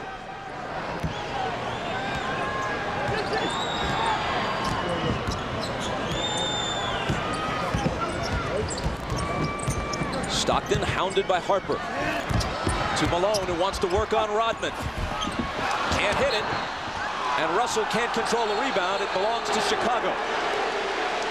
Now, wait a minute. Steve Javie comes in and may overrule Bennett Salvatore, and apparently he does.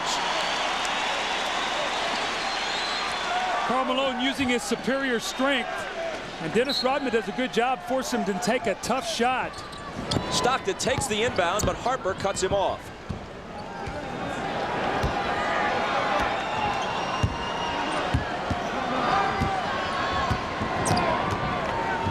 Malone screening for Stockton, who drives the baseline, tries the reverse, and Rodman picks up a second quick foul.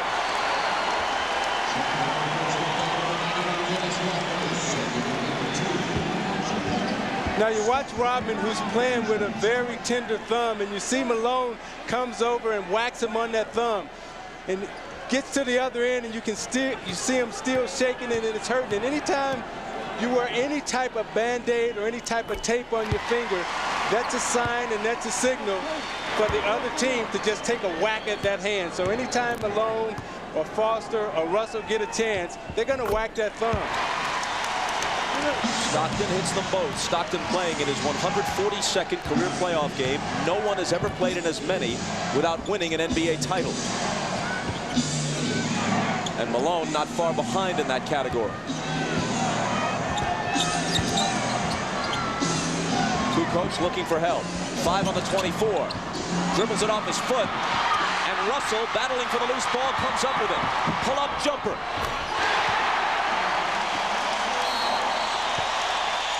Utah by 6. Timeout, Chicago.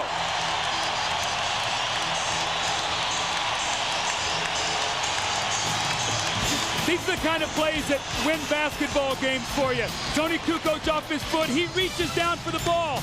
Not Brian Russell. He goes for it, finds it, picks it up, pulls up, and hits the jump shot to give the Jazz the lead.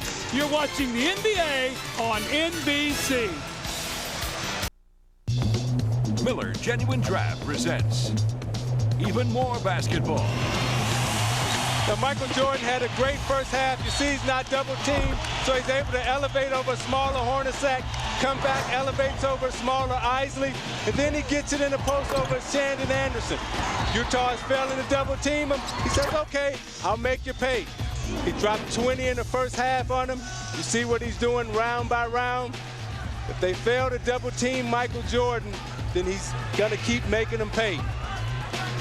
And in recognition of this look inside the game, Miller Brewing Company will donate $1,000 to the Thurgood Marshall Scholarship Fund. Interestingly, one record Michael Jordan doesn't hold, his highest career average in the finals. He's at 33.6. Rick Barry at 36.3 in 2 finals for the Warriors. Michael is second. Jerry West is third at just over 30 points a game as a finals player. Michael again. Spins out. And the rebound taken by Karl Malone.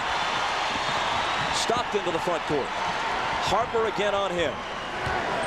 Luke Longley is now back into the game with Dennis Rodman, so now he's matched up against Karl Malone once again. Remember, he got 3 quick fouls in the first half trying to guard Karl Malone.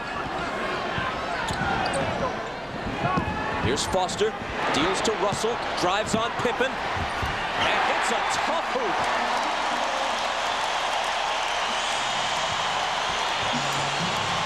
Russell's got game. He'll take it to the basket. He'll shoot the 3 on you. He's a good defender. Longley inside off a nice feed.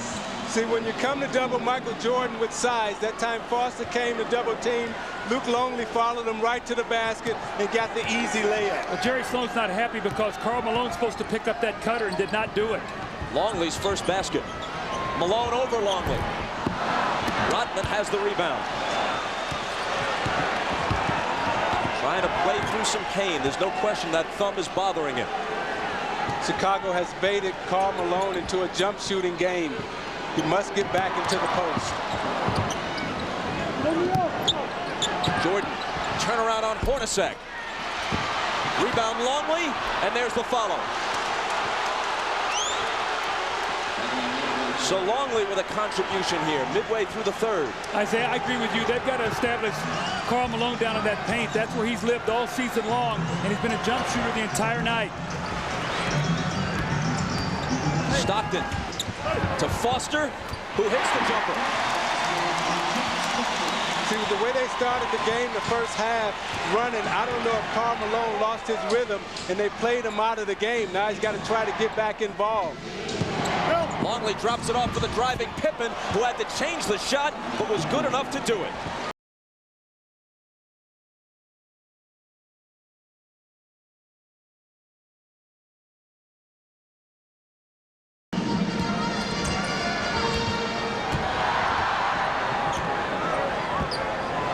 Stockton backing away with 6 on the 24. Now bouncing it from Malone. It's off his foot. But Utah's going to have it from the side. Now you watch the athleticism of Scottie Pippen on the back cut. He reverses it, hesitates in the air, hangs and banks it off the glass with touch. No foul. A Chicago player kicked it. Now we see Greg Ostertag in the game for the first time. He'll match up against Malone. It's Malone over Longley. Little bump. Doesn't get the roll on the shot, but it's tipped in by Ostertag, who takes about 3 seconds to make his presence felt. Well, see, he's got great size, and he's a very good offensive rebounder. He's also a shot blocker, and the Bulls are getting perimeter inside right now, and they need somebody in there to control that lane a little bit defensively. Michael on the baseline, no basket. A foul before the shot. Great size in Ostertag's case is 7'2" and 280. See, Dennis Rodman had a chance to get this rebound, but he was very hesitant to stick up his right hand. You see, he didn't want to put up his right hand, and Ostertag used his body, used his size, and was able to get to tip. But you see Rodman hesitant to put that hand there. First foul on Hornacek. Bulls inbound, and it's Michael. Off the dribble, against Hornacek. Misses over it. Rodman gets it to Longley, and Longley with his 3rd basket in a short stretch here in the 3rd quarter. It has to be a concern. Only 2 second chance points for Chicago in the first half. That's 7 now already in the 3rd quarter. Michael Jordan has cooled off in this 3rd period. He had 20 at the half. He has only a 3-pointer in this 3rd quarter to show through the first 6.5 minutes. Howard Isley. The Jazz need the same kind of production out of Isley in the 3rd quarter that they got in the first half. Russell thought about a 3. Pippen gets up on it. Now he lets it go. And Pippen takes the rebound. A Utah foul. Jordan had gotten back ahead of the field, but Pippen didn't see him in time, and now Malone picks up his 2nd foul. Bob, you get a sense of frustration in Karl Malone right now. He's not getting the ball where he wants it. The Bulls are doing a very good job. They've got him out of his rhythm right now. That was just a frustration foul in the backcourt. Pippen wants a 3. It doesn't go, and there's a foul on the rebound.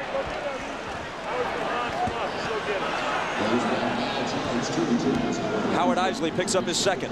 Now you watch Scottie Pippen take a little poke right in the eye from Karl Malone, and I've been hit by Karl Malone a couple of times, and that little poke hurts. You took more than a little poke one time. 42 stitches worth, right?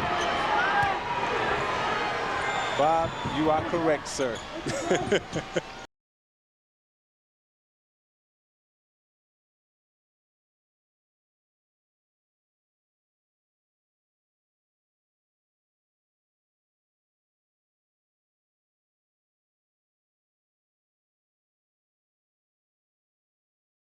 Get it inside to Malone, and it was knocked away as he passes up the open jumper. Jerry Sloan was very unhappy. He thought it was a 3-second violation. The Bulls got away with an extra pass, and Harper missed the 3. Russell. Malone, meanwhile, 0 for 4 in this quarter and 3 for 12 in the game. They try to get it to him, and Chicago steals it.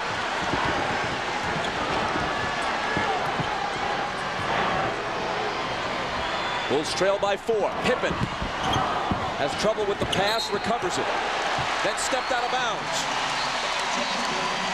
I think the Jazz have to be very careful here not to try to get Karl Malone so involved that they get out of what they're doing.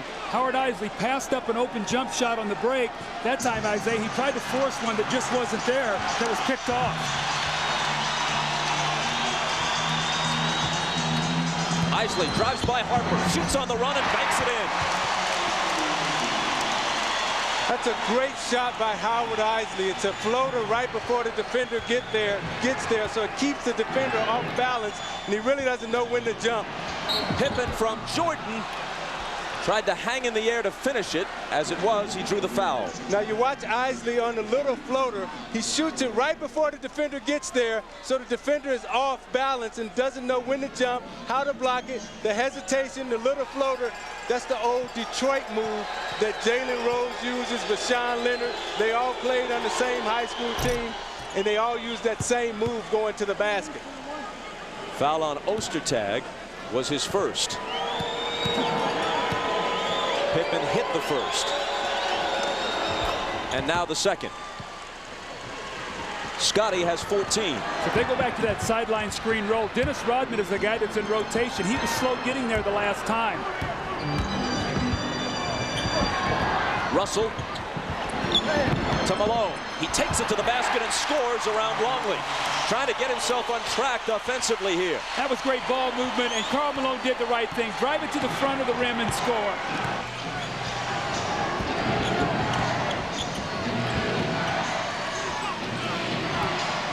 Jordan. Hornacek up on him. With the left hand, he leans into the lane and tosses it home. Now they have an illegal defense. That should be illegal offense. Because it's just not fair. That's not fair. Hornacek with the reverse. Rodman battling Malone for the rebound. And Jordan comes away with it. Again, this one spins out. And play is stopped as they chase after the loose ball.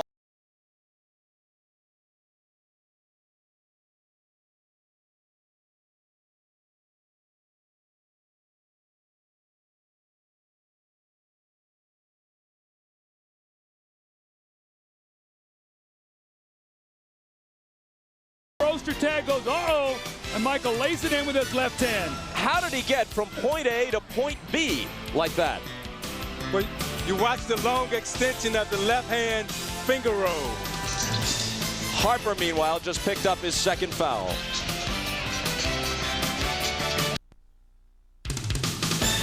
The NBA on NBC is brought to you.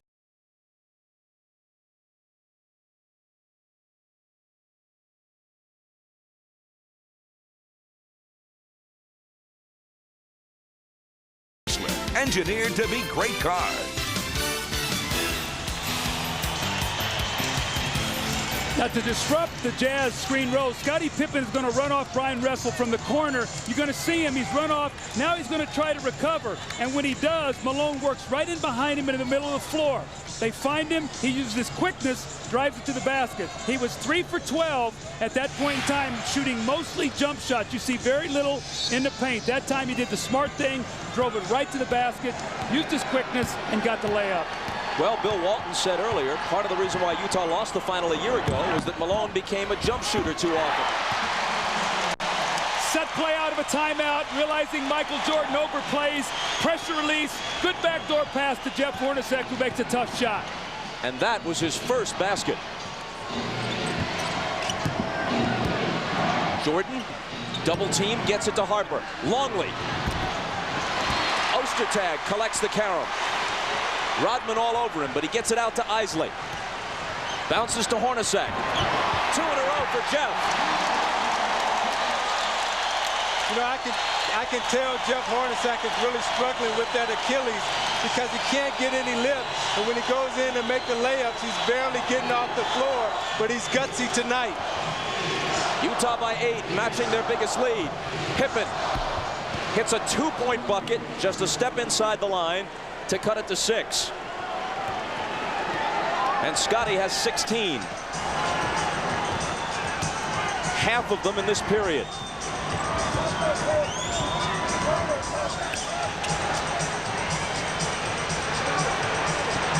Russell behind an Ostertag screen, into the lane, lost the dribble, and Longley claims the loose ball.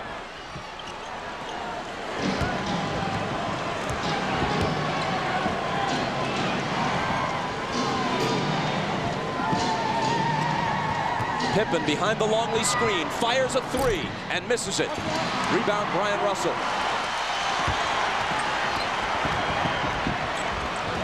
Isley in the lane to Malone. Blocked by Longley. And out of bounds to Utah. Well, what a great effort that time by Luke Longley. Karl Malone ran right underneath the basket and had Rodman sealed. Looked like he had a point-blank layup. Look where he has the ball. Scottie Pippen forces him to pump fake, and Longley comes over and blocks his shot.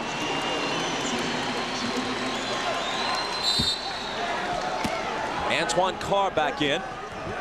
Hornacek juggles the inbound pass, and Rodman picks it up. Another Utah turnover.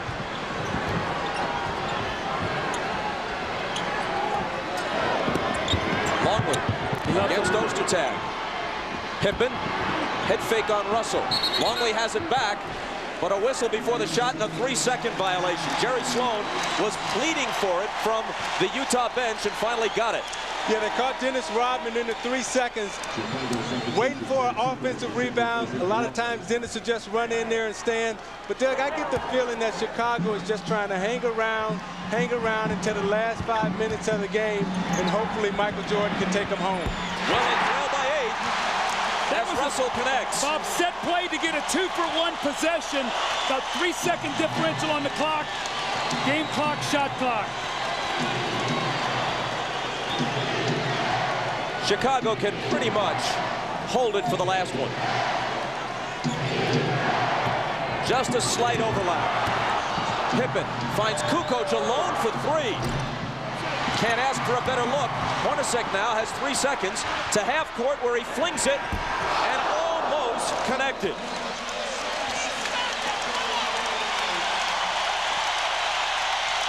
So Utah takes an 8-point lead into the 4th quarter of game 1. Cold 3rd quarter for the 2 superstars. We'll be back after these messages and a word from your local station.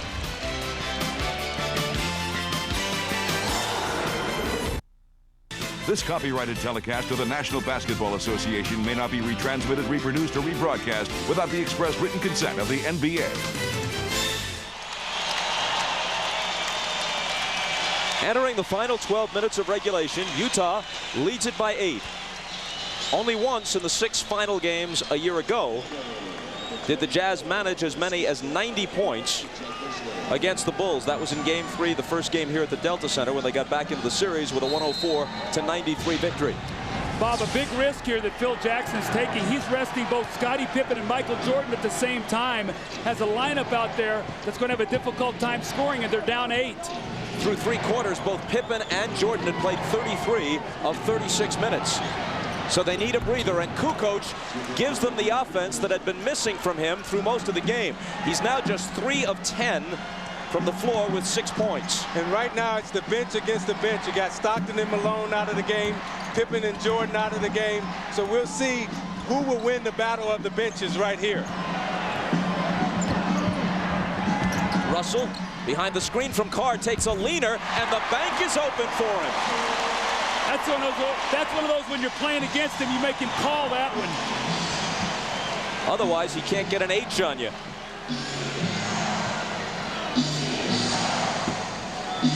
Kukoc on the move. His pass intended for Buechler, broken up by Russell, but there's a foul. See, Brian Russell's going to drive and pump fake Rodman. He leaves his feet and leans in and gets the lucky shot off the glass to keep the lead at 8. Foul on Antoine Carr, his second.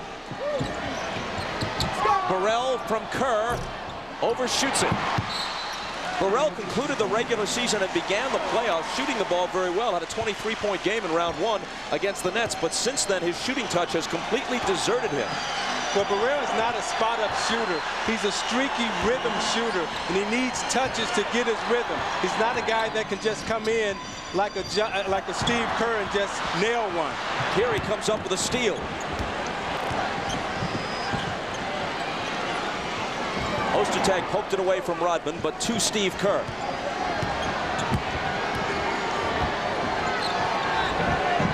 Rodman turns, takes the jumper, and misses it. Rebound Russell. And a chance to take the lead to double digits for the first time tonight.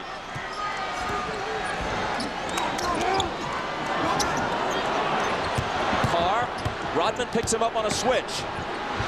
His pass outside, picked off by Burrell, who's all alone.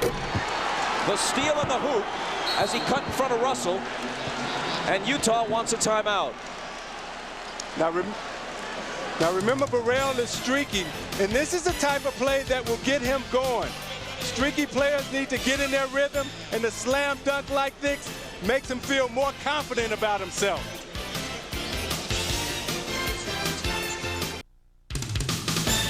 The NBA on NBC is brought to you by Budweiser. Now is the perfect time to enjoy a fresh, cold, Beechwood-aged Budweiser. by Touchstone Pictures 6 days, 7 nights, starring Harrison Ford, rated PG-13, opens June 12th. And by Toyota, every day belongs to you. Make it count. Toyota every day. In recent years, the finals have followed a Wednesday, Friday, Sunday schedule. This year, no exception to that. Friday at 9 Eastern, 8 Central, 7 Pacific, 7 Mountain, I should say, and 6 Pacific for Game 2 from the Delta Center. Doug. Bob, Utah is missing a golden opportunity right here with Pippen and Jordan resting. They've got to push the cushion into this game. They've had a chance to go up 10. It's now 6. They put Malone back in for that reason. They've got to score some points here so that Pippen and Jordan don't come back fresh and steal this game in the 4th quarter. Malone just 4 of 14. And the cold spell continues. The rebound to Rodman. You see, in the Indiana series where they couldn't buy minutes of rest for Pippen and Jordan, in this series their bench can buy the minutes.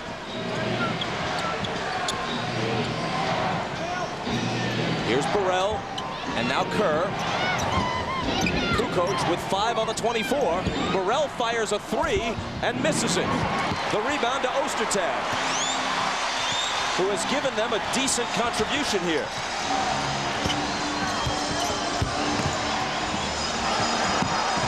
Malone again. Off again. Morris gives them a fresh 24. See, Malone is out of sync. He just cannot get any kind of rhythm. That shot normally is money in the bank for him. A 53% shooter for the year. Anderson inside, muscles it up and in, but they take it away. 3-second violation on Shandon Anderson. Now, they've tried to post him twice. They doubled him once. He turned it over, this time at 3 seconds. Now, Michael Jordan's getting ready to check in, and he got a little over a 3-minute rest.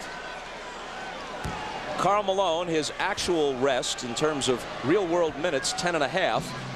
2:23 of game time. A 53% shooter for the season. 4 of 16 tonight in Game 1. They may get by without their usual contribution from Karl Malone. Here's Burrell on the run, and he banks it in.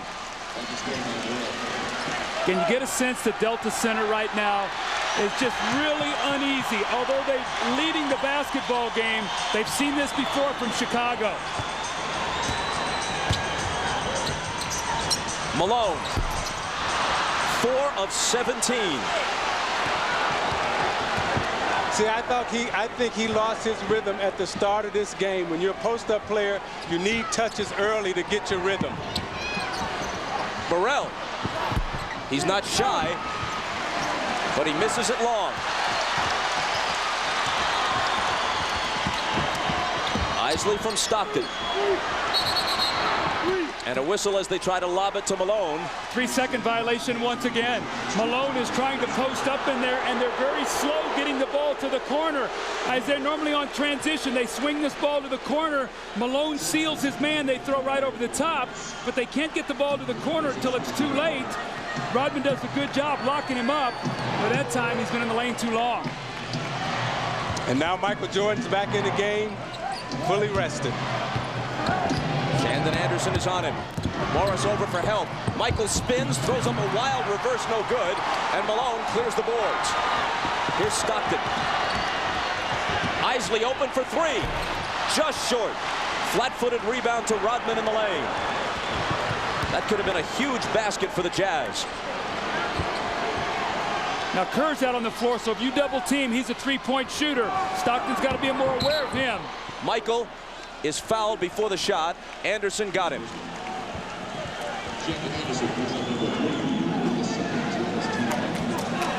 That's 3 on Shandon Anderson.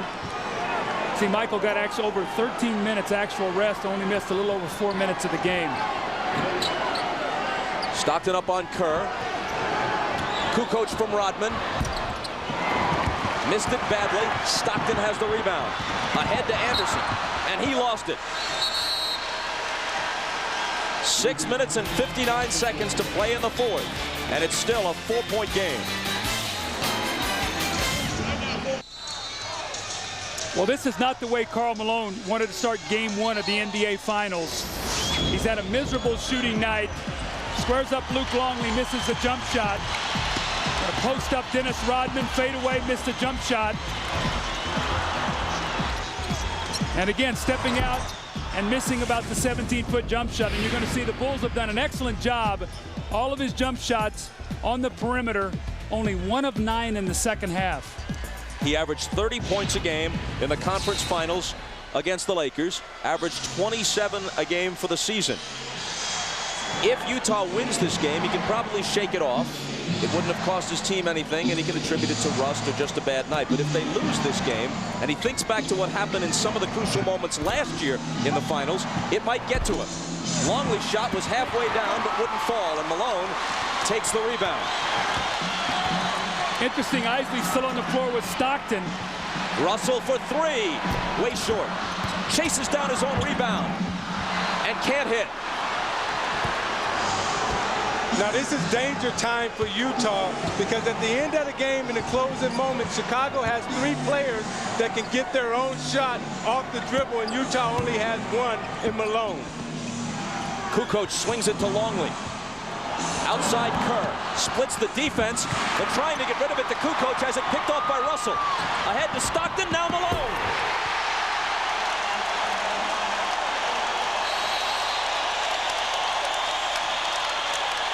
Malone wasn't about to miss that one. 22nd timeout, Chicago. Jerry Sloan has been pleading with his team all night long to play good team defense. A terrific sequence here. They chased Steve Kerr off his shot, forced him to put it on the floor, and we're able to come it up. You see Brian Russell plays the passing lane, and then he throws the ball ahead to Stockton, and who does it better than Stockton and Malone? And Karl Malone desperately needed this basket. You're going to see the defense, Brian Russell in the passing lane, again throwing ahead, and Stockton with the bounce pass. Karl Malone with the emphatic finish to put his team up 6. And a reminder, following the game, most of you should stay tuned for your late local news, followed by The Tonight Show. And for those of you who would like to continue with the NBA Finals, we'll have a post-game special on CNBC. Immediately following the game, our entire cast will recount the game with highlights and post-game interviews.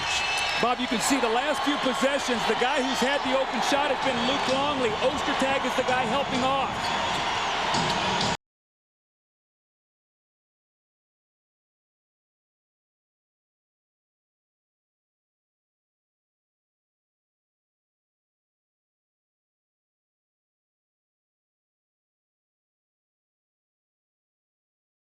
Russell is second. So you watch the patience of Jordan. He's looking at Ostertag out the corner of his eye, and he spins baseline. Russell reaches in when the ball is down low. You see Michael Jordan start to go to the basket right now at the end of the game to get to the foul line, because he knows this is where you're going to win it or lose it. That's only the 9th free throw attempted by the Bulls all evening. Michael and Scotty, the only 2 guys who have shot them all night long.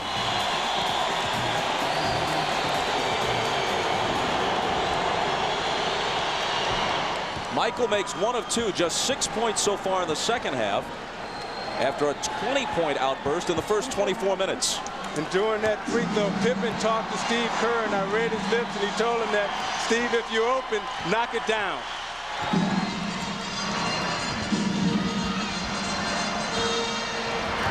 Kerr on Stockton. 5-point Utah lead. Malone backing in on Pippen, fade away. No. You know, he's getting some good shots in there. He just got some tough rolls. He took his time that time, had Pippen, and just couldn't make the shot. Michael into the lane. Missed it long. Rebound Russell. Malone's only basket of late was a dunk. He remains ice cold with his jumper. And Brian Russell's going back and getting some huge rebounds. Malone low blocks again, and Rodman fouled him as he received the pass. Isaiah, you know this. You're a star player. You got to keep taking the shots. He took his time this time. This is a good look at the basket. You got to think that Karl Malone, an MVP candidate this year and last year the MVP, will eventually make those shots. Eventually they will go down for you. You just have to have enough nerve and enough heart to keep shooting the basketball. He'll take it to the basket and slam it.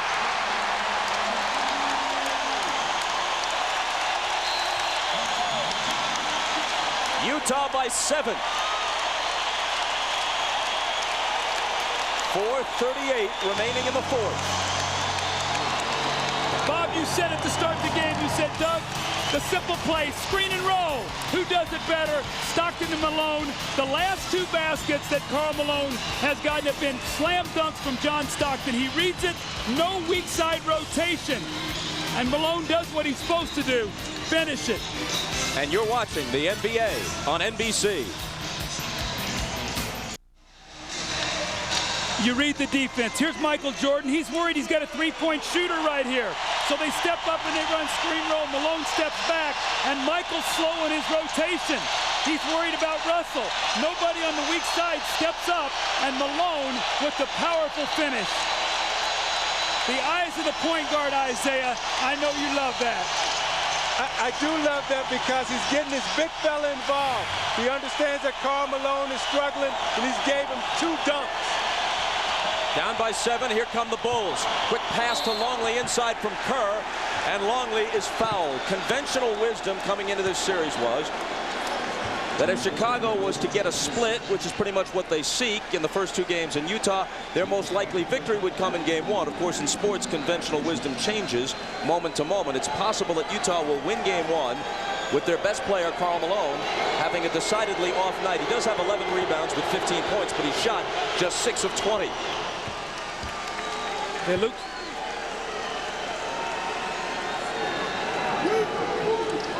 As you noted earlier, Doug, prior to this trip to the line by Longley, only Pippen and Jordan had shot free throws in this entire game for Chicago.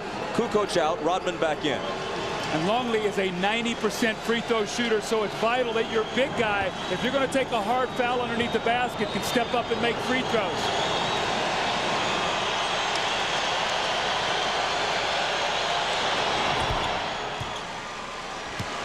Longley cuts it to 5. Remember, when they played the Jazz a year ago, they had Jason Caffey and, more importantly, Brian Williams, who's now with the Pistons. Those guys were so important against Utah.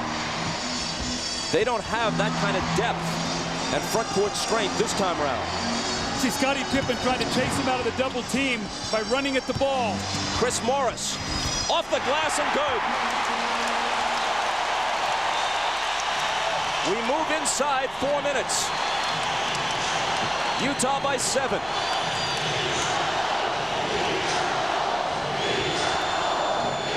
Michael, good look, and he puts it down. 28 for MJ. Now watch Scottie Pippen. When they try to get into their screen roll, he's running at John Stockton and trying to scramble the play. Stockton behind Malone's screen. Kerr chasing after him. 5 on the shot clock. It's Morris. Can't hit his second in a row. And Longley clears the boards. Jordan from 20. Good again. Now when Jordan shot that shot, he turned around and made a little sound and just said, woo. I think he's in a rhythm right now because the shot that went right through the net. It gives him 30. Longley up on Malone. He'll try the jumper again, and he'll miss it again. Pippen has it. They can tie with a 3.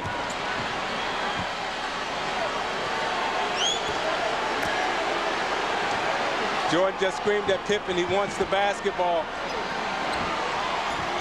Scottie to tie. Brand new game.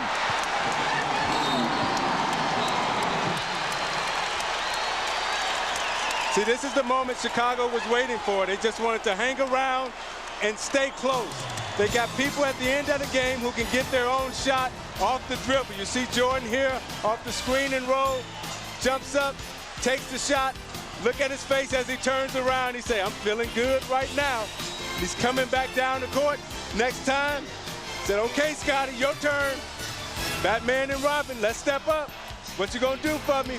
Right here, the three-point shot to tie it up. And Scottie say, I'm with you, Michael.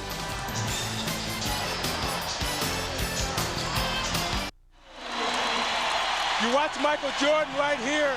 He knows that he's in the zone and he wants to take his game to another level. Scottie Pippen missed him on the pass. He had just made a J and he's hollering at Pippen, get it to me, get it to me. Even though Pippen made the 3, He came back to the huddle, and he's telling Scotty right now, look, Scotty, I feel it. Get it to me. Scotty's saying, but Mike, I feel it too. Is that a competitor or what? His teammate ties the game with a 3, and he chews him out. Here's Stockton's pass. It goes awry. Michael pokes at it, but Stockton is there to reclaim it. Malone screening out high. Stockton returns it to him. Malone drives, lays it up, blocked by Rodman. Great play by Rodman at a crucial moment. Pippen, another 3. This one's long, and Malone has it. When Malone went to the basket, he finger rolled. He's got a tomahawk dunk that ball. No flips right now. Either get fouled or finish. And Jordan came down again and told Pippen, get it to me in the post. Stockton trying to get it to Malone in the post. He fires again and finally hits one. And John Stockton looked at him and said, look, you're our guy. Take us home. Jazz by 2.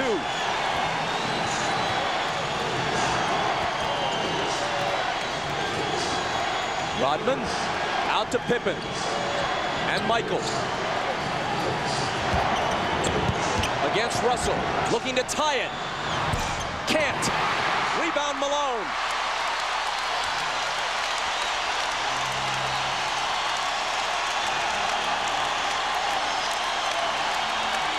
They come to their feet. Every last soul at the Delta Center.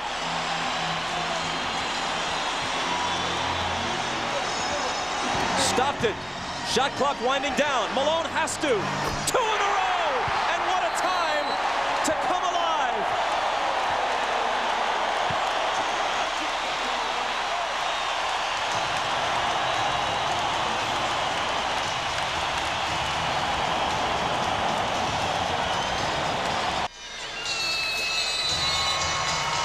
Karl Malone catches the ball at the top of the circle, and it's a tie game. And he does what you're supposed to do. He drives it to the basket.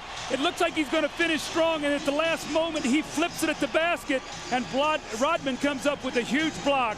But you know what? You got to keep coming back, Isaiah. You're the star player. You make the big plays. You square up and you hit the shot to go up 2, and then you come right back again. And you know what? Even though you're not shooting it well, you got to shoot it again. You can't be afraid to fail. You got to take your team to the top in these kind of games. And you know what? Last year, it was the Chicago Bulls making all the big plays. Tonight, it's been Karl Malone, but we still got a lot of time. Chicago inbounds, and Pippen takes it right to the basket and is fouled, and it very nearly could have been a 3-point play. Jerry Sloan can't believe it. Livid on the Utah bench. All right, now what you have to look for, when does Scotty take off, and does Malone move after he takes off? I thought he was moving on this play. As Scotty gets in the air, you see him move and slide right up under him. Steve Javy and Bennett Salvador both looked at each other, and they both had the same call. It's definitely the right call. The replay confirms it. And Pippen swishes the free throw.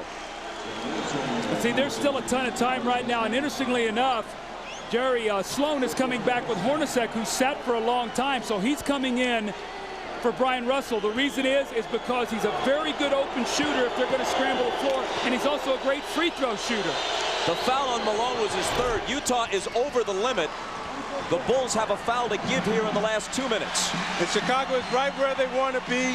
A chance to steal it at the end. Malone, Longley on him. Malone backing him down. Out to Russell. It's a 3, and it won't go down. Jordan has it. Michael on the move. Can't tie it. Pippen on the offensive glass. Asked for a timeout as he's surrounded on the baseline. You saw Jordan take it hard, trying to draw the foul on Hornacek. Couldn't get the foul. Drove to the baseline, put up the shot. Scottie Pippen came in, got the rebound over Stockton, and had the savvy to call a timeout. You watch Jordan trying to draw the foul. Hornacek is smart enough not to foul him, goes up and takes the shot. You watch Pippen comes over. Stockton, falling out of bounds, has the presence of mind to call a timeout. And you know who they're going to right now. The shot clock and game clock are virtually identical. 23:6 remaining in the game, 23 on the shot clock. And following the game, if you want more basketball, you can join us on CNBC. Our entire cast, pregame and game commentators, will all be on hand with interviews and highlights and commentary. On the NBC network, most of you will get your late local news immediately following basketball, and then The Tonight Show with Jay Leno. Now fouls to give. Chicago has one. Utah is over the limit. So if they foul, Chicago will be shooting free throws. That's important, because now Chicago knows if we go to the basket, you know, we're going to shoot free throws. Importantly enough, too, you've got to be disciplined, Bob. A three here could beat you. So if someone goes to the basket, you've got to be very wary where you give help. You cannot leave a Steve Kerr, a Kukoc, or a Pippen. Chicago is just 2 of 14 on threes tonight. One by Jordan, one by Pippen. And this is where Chicago has a huge advantage, because in the playoffs, every team has scouted you. They know your matchups. They know your assignments. They know the plays that you're going to run. So you must be able to get your own shot at the end of the game. And Chicago has the greatest player in Michael Jordan and the second best in Scottie Pippen in getting their own shot in this game right now. Bob, the question I have is, if it goes into the post, do you take a chance on double teaming Michael Jordan, where if you do get the ball out of his hands, chances are you're going to give them a look at a three-point shot? I say you got to get it out of Michael Jordan's hands. He's beat you time and time again. Make someone else beat you and live with it. Michael wearing a smile as he heads toward the end line. He lives for moments like this. He's the guy who's going to throw it in, but you can bet it won't be the last time he touches it. Longley, Kukoc, Pippen, Kerr out on the floor with him. It's Scottie, back to Michael. Russell's on him, around a Longley screen. Michael dishes to Longley. Up with the shot to tie the game. Timeout Utah with 14.3 seconds, even at 79. So you draw the double team and you kick it back to Longley. Picture perfect basketball, presence of mind. That's why Michael Jordan's a great player, because he will give it up when he draws the double team. And we're back after these messages and a word from your local station. Anybody got a problem with game one?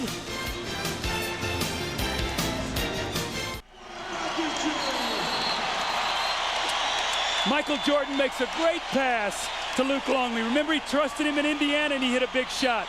So Michael comes over, he gets the double coverage, he finds Luke Longley, who makes a tough shot. Leans up and under, kisses it off the glass, and as he goes back down the floor, he looks over at Michael and he goes, "Michael, nice pass." And Michael goes, "No, better finish."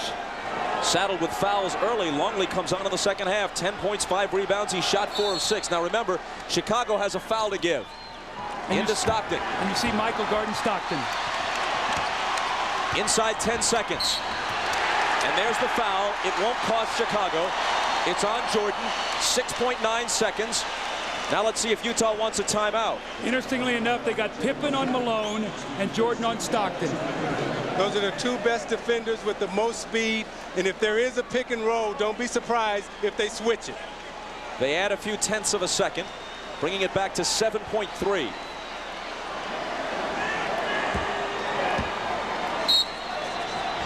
Russell with Rodman hounding him. Has trouble getting it in. Delay a game, Chicago. They had one of those to give also. Bob, I'm watching guys trying to cut. We got guys holding on to each other. I mean, guys can't even move out there. Almost daring the referees to call something in a situation where usually they're very reticent to do that. With the game on the line, the officials don't like to decide it. At this point in time of the game, no matter who's grabbing you or holding you, you've got to get open to receive the ball and make a play. Utah takes Carr out. He was in for defense. They bring Isley in. Russell. He asked for a timeout rather than risk the call. It's a 20-second timeout taken by the Jazz. You see Chicago with great speed out on the court right now. Pippen, Kukoc, Rodman, Kerr, they're all the same size, can switch any crosses. Utah's going to have a hard time getting this basketball in.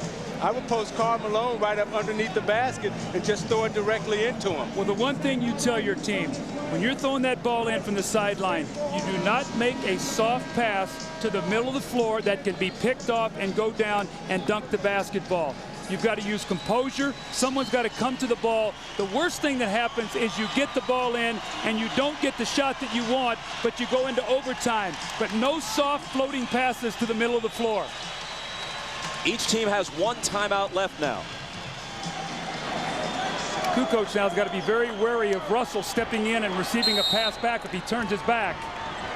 Russell into Hornacek. Now it's Stockton out of the corner for the win. Bounces off, no good. And it's overtime in game one. Pippen is arguing that the ball went up over the backboard and there had to be at least a few tenths of a second on the clock when that happened. So if they had made that call, Chicago would have had an opportunity to inbound from half court and maybe pull off a miracle. Now you see a busted play right here. Now Stockton has to improvise. One of the greatest.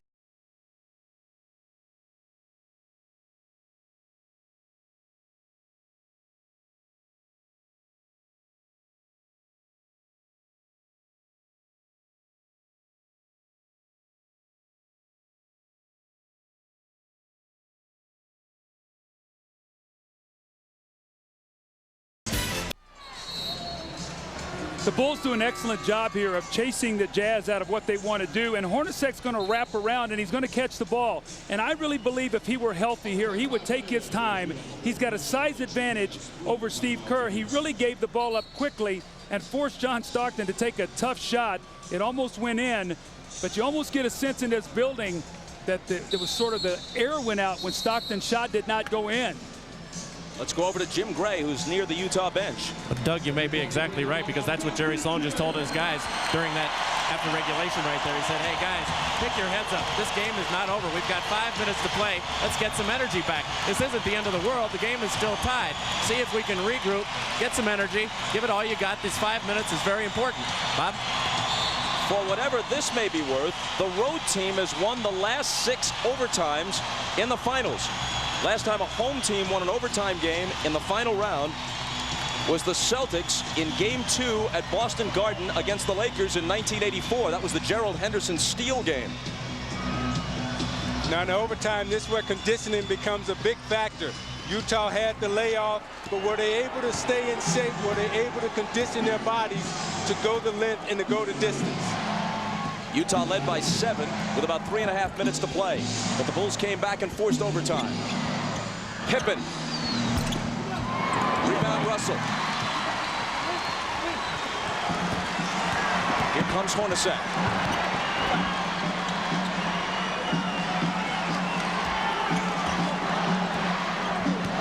Points at a premium in game 1 into overtime, and neither team has reached 80. 5 seconds to shoot. Hornacek. Gotta force it. And he misses it. Pippen back the other way. Accelerating as Russell tries to cut him off. Jordan wants the ball against Hornacek in the post. And now he's got it. Longley, big second half. It doesn't continue. Rodman got a piece of it, but Hornacek comes away with the loose ball. I'll tell you, 2 points might win this overtime right now, the way these teams are shooting and defending. Malone from Stockton all the way to the basket. Dennis Rodman a little slow in his rotation. Had he gotten there 1 step quicker, it would have been an offensive foul on Malone, but great execution. 21 for Malone, hooked away by Hornacek, taken by Stockton, who's chased by Jordan, but lays it in anyway, and he was fouled by Kerr.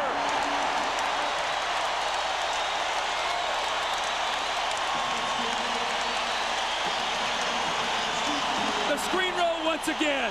You're going to see the give and go. Rodman doesn't get there soon enough. And the gutty Jeff Hornacek, he's not right physically, but look at him reach in and knock it away from Pippen and then run the lane. And Stockton looking around with the great finish and a chance to put his team up by 5. Which he does. And Stockton now has 20.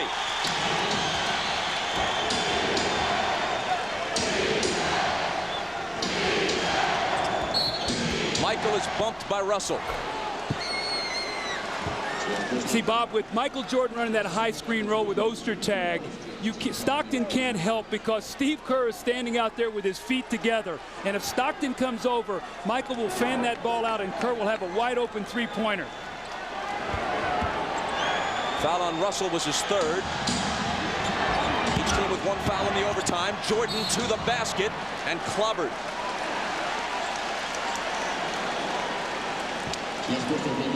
Ostertag's third. Michael to the line. Hornacek, you know he's only playing on one leg right now. He reaches in on Scottie Pippen and knocks the ball away.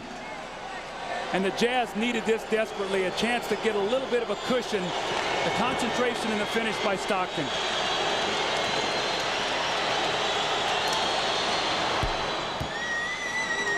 One more coming.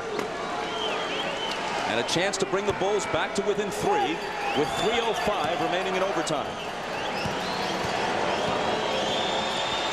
Michael averaging 32 points a game in this year's playoffs.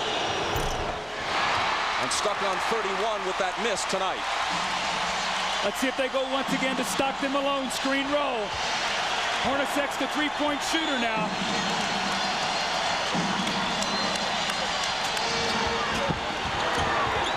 Stockton very patient. Now fires the jumper. Longley to the floor along with Russell. And Longley asks for a timeout. When Longley fell to the floor, Dennis Rodman signaled to Steve Javie for a quick timeout. Made eye contact with Javie.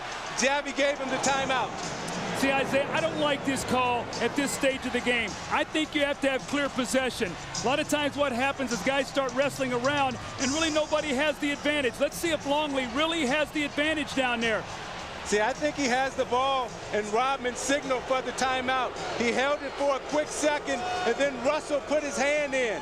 In that time, Rodman, if you can get us, he's signaling for the timeout. Rodman signaling for it right there, and you see Javie right there raise his hand up. It was Rodman who asked for it. Sloan doesn't agree that it should have been granted. You know, Rodman is such a contradiction. He does so many goofy things, and then he does uncommonly heady things like that. Sloan arguing that Longley did not have possession to a sufficient extent to allow for that call. But Rodman asked for the timeout, and they granted it. I played with Dennis Rodman, and Dennis Rodman is one of the smartest players that I ever played with out on the court. His basketball IQ was just as high as a Jordan or a Pippen's. Although it wasn't always completely engaged, right? That's the problem. You don't know when he's on or off the reservation. Not on the basketball court. Once he's on the floor, you're right.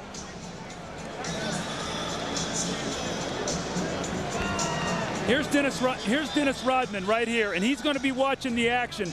Brian Russell comes in and tries to pull the ball loose. He actually does. And there's Rodman right there calling the timeout. Steve Javie sees it, and he grants it.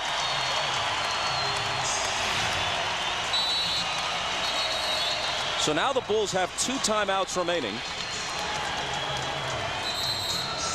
And Utah has 3. I think the Jazz has to be very careful, Isaiah, when they come down into their offense, not to let this clock work against them too much and have to beat the shot clock, because as you said before, they don't have guys that will create off the dribble, break down, and get the kind of shot that they want. And you know, when you're playing the Chicago Bulls with 2:45 left in the game, you got to keep scoring, because you know Chicago's going to score with Jordan and Pippen. Here's Michael. Has to regain control of the dribble. Now drives on Russell and can't hit it. Longley, though, pulls it down. When Michael wants that basketball back again. Pippen flips it to him. Turnaround fadeaway. Got it. 33. That's amazing. What this man can do under pressure. Well, he's so smart. He knew he had Hornacek, so he went into the post. When he had Russell out on him, he dribbled it and took it to the lane. He knows how to use his body and his mind. Stockton. A 2-point game as we move under 2 minutes. Hornacek against Michael. Misses the runner, and now Chicago. I don't think that's the shot they wanted. Hornacek playing one-on-one against Michael at the end of the clock. A chance to tie it or perhaps take the lead with a 3.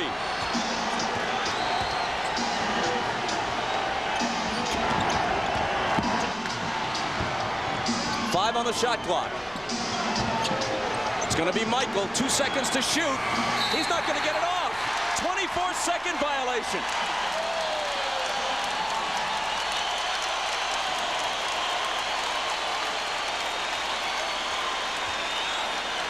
Now you watch Michael working hard in the post. He's trying to draw the foul, and it doesn't come. Shot clock runs out. He said, oh, I just lost track of time right there. And you go back to the previous possession where he's driving the lane. Now Michael Jordan normally gets that call against Karl Malone. Malone came down and hacked him on the wrist, but he didn't get the foul. So he asked for it again in the low post against Hornacek. He spins baseline, shoots the fadeaway J, which is so difficult to guard.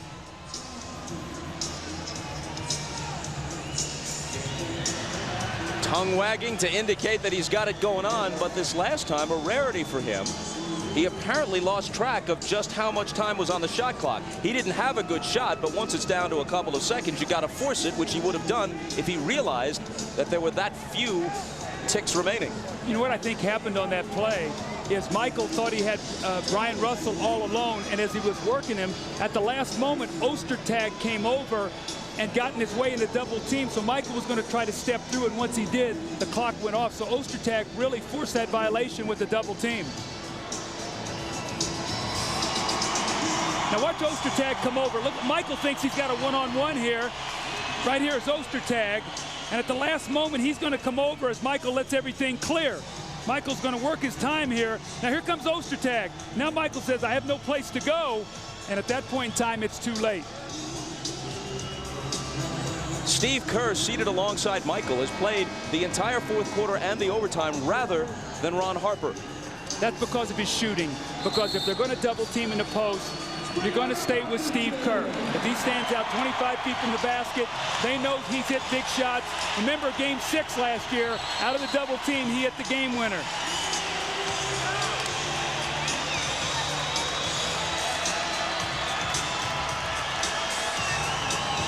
Michael Jordan, you can see operating in that lane, but also that mid-post area. He's been so deadly tonight.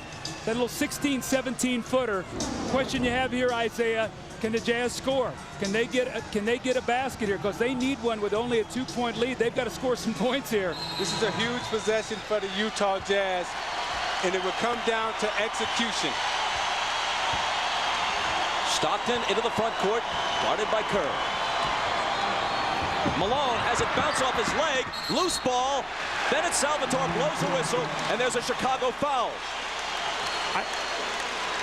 I think they're going to call Michael Jordan out of bounds here. Watch Michael read this. They're trying to step Malone out. He jumps into the passing lane, and then Michael dives for the loose ball. They're going to say his hand was out of bounds. You're right, no foul. But just as importantly, the ball to Utah. Shot clock. 7 seconds. Stockton's pass broken up and stolen by Rodman. Another key defensive play by Dennis. Michael. Hornacek has him. Michael for the tie, but a whistle. The basket will not count. Michael did not want that foul right there. He wanted the basket. He did not want the foul. But here's the steal. You watch Stockton come off the screen and roll, and Steve Kerr comes back and he gets a hand in the passing lane. Jordan coming down, wants the isolation in the post, the fade, didn't want the foul on the floor, but the referee gave it to him anyway. Foul is Hornacek's second. Kukoc comes in, he'll inbound it, so they have the extra shooter in Kukoc. Longley, Ostertag up on him. Puts it on the floor, tries to go to the hoop, lost it. And Russell dives to the floor to pick it up, and he gets the timeout. Bob, I'm shocked. They went to a one-on-one play for Longley against Ostertag. And Luke, if he's going to have to dribble the ball twice, he's going to be in trouble. They knocked it loose. Chicago has had so many opportunities to win this game. You see Longley will get the ball in the post, and he's looking for somebody to pass it to. No one will come, so he'll put it on the floor to try to go around Ostertag to try to create something. Morris gets a hand on the ball, and at this point in time in the playoffs, you dive on the floor, you get the ball, you get possession, and you call a timeout.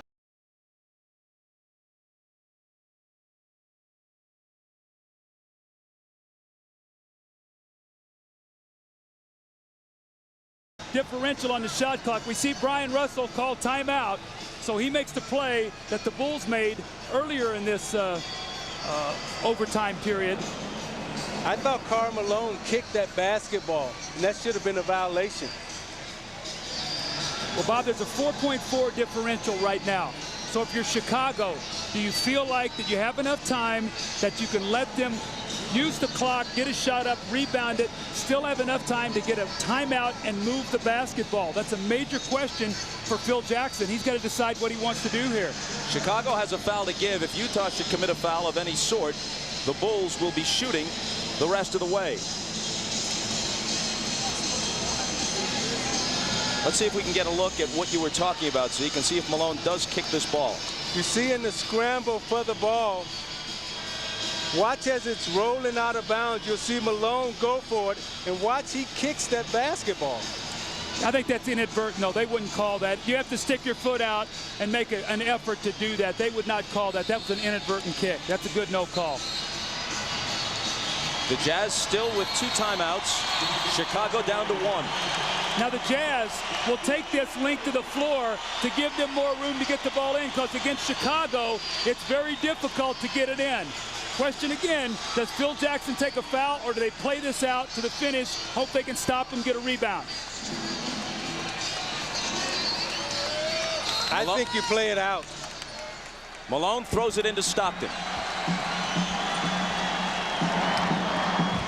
Into the front court with Kerr guarding him.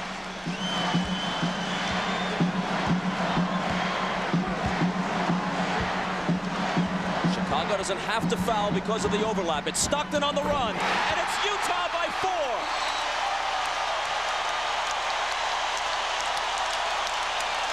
Chicago uses its last timeout with 9.3 seconds remaining in overtime.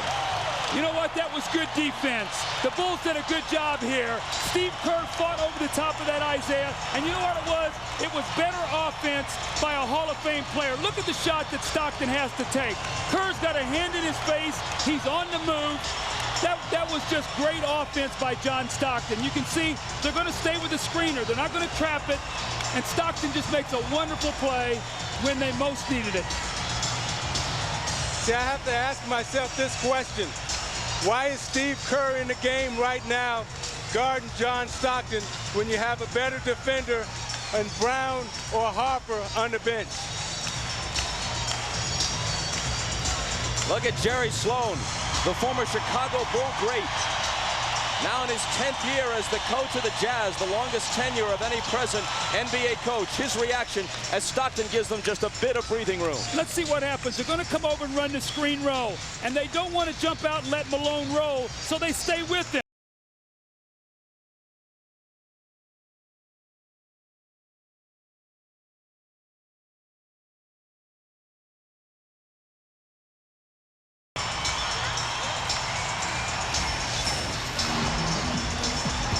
That's what we talk about, Stockton to Malone, 13 seasons, Bob. And then it's Stockton once again with the running shot in the lane. At this stage of his career, at age 36, in his 14th NBA season, Stockton does not put up the kind of numbers night in, night out that he did during that great decade-long stretch where he led the league in assists, and it was a league that included Magic Johnson for a large portion of that time, led it in assists 9 straight times, and was also averaging like 16 points a game. But when his team has needed it, especially tonight, with his running mate Karl Malone having a subpar night, what has he done? 22 points, 8 assists. Kukoc looking to get it in. Jordan back to Kukoc. Kukoc. They need a three, and Kukoc delivers it with 5.4 seconds, bringing them to within one and allowing them to foul. They immediately grab Russell. Jordan does it. Shakes his hand to indicate it was unintentional, rather strategic. See, Karl Malone made a mistake there on that out-of-bounds play. He was guarding Tony Kukoc. The most dangerous man on that kind of play is the guy throwing the ball in bounds. Karl Malone lost vision where he was at, and Kukoc just stepped right in. Now, they had a foul to give. It was, of course, intentional. I meant to say that the contact, the roughness of it was unintentional. Now you got Burrell coming in now for Steve Kerr, who has more speed, so they can possibly try to get a quick foul or either go for the steal. I'm surprised Hornacek is not in the game right now because he's one of their best free throw shooters. 4.8. Malone into Stockton. And he dribbles a bit of time off the clock before they can catch him and foul him with 3 seconds left, and not the guy that you want to send to the line if you're Chicago. You keep putting the pressure on, though. You extend the game. When you make that three, now what you do is you got to make Stockton make two. If he makes one, a two ties, or a three beats you. If he makes them both, the three can send the game into overtime. So still a lot of game left to be played here, Bob. They put half a second back on the clock. But remember, Chicago has used its last timeout. See, they can't move the basketball. That means they got to throw something long. That's why if they can get both of these, it's very difficult to catch and kick out for a three.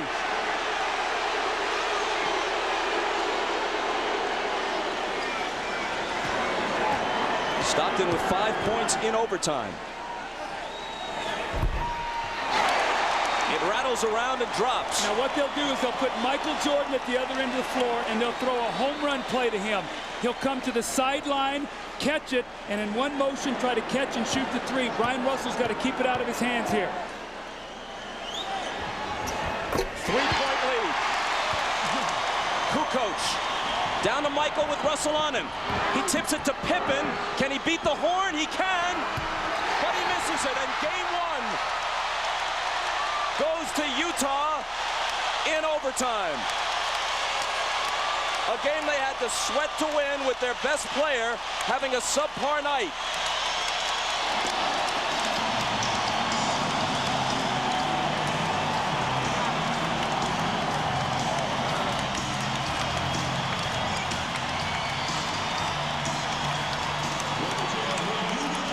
The home run play to Michael Jordan, and Brian Russell does a great job staying with him, and he actually knocks the ball loose.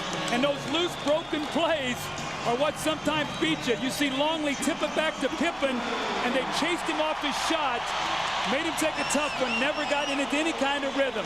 See, Doug, I think by Longley tipping that ball, it threw Pippen off his rhythm.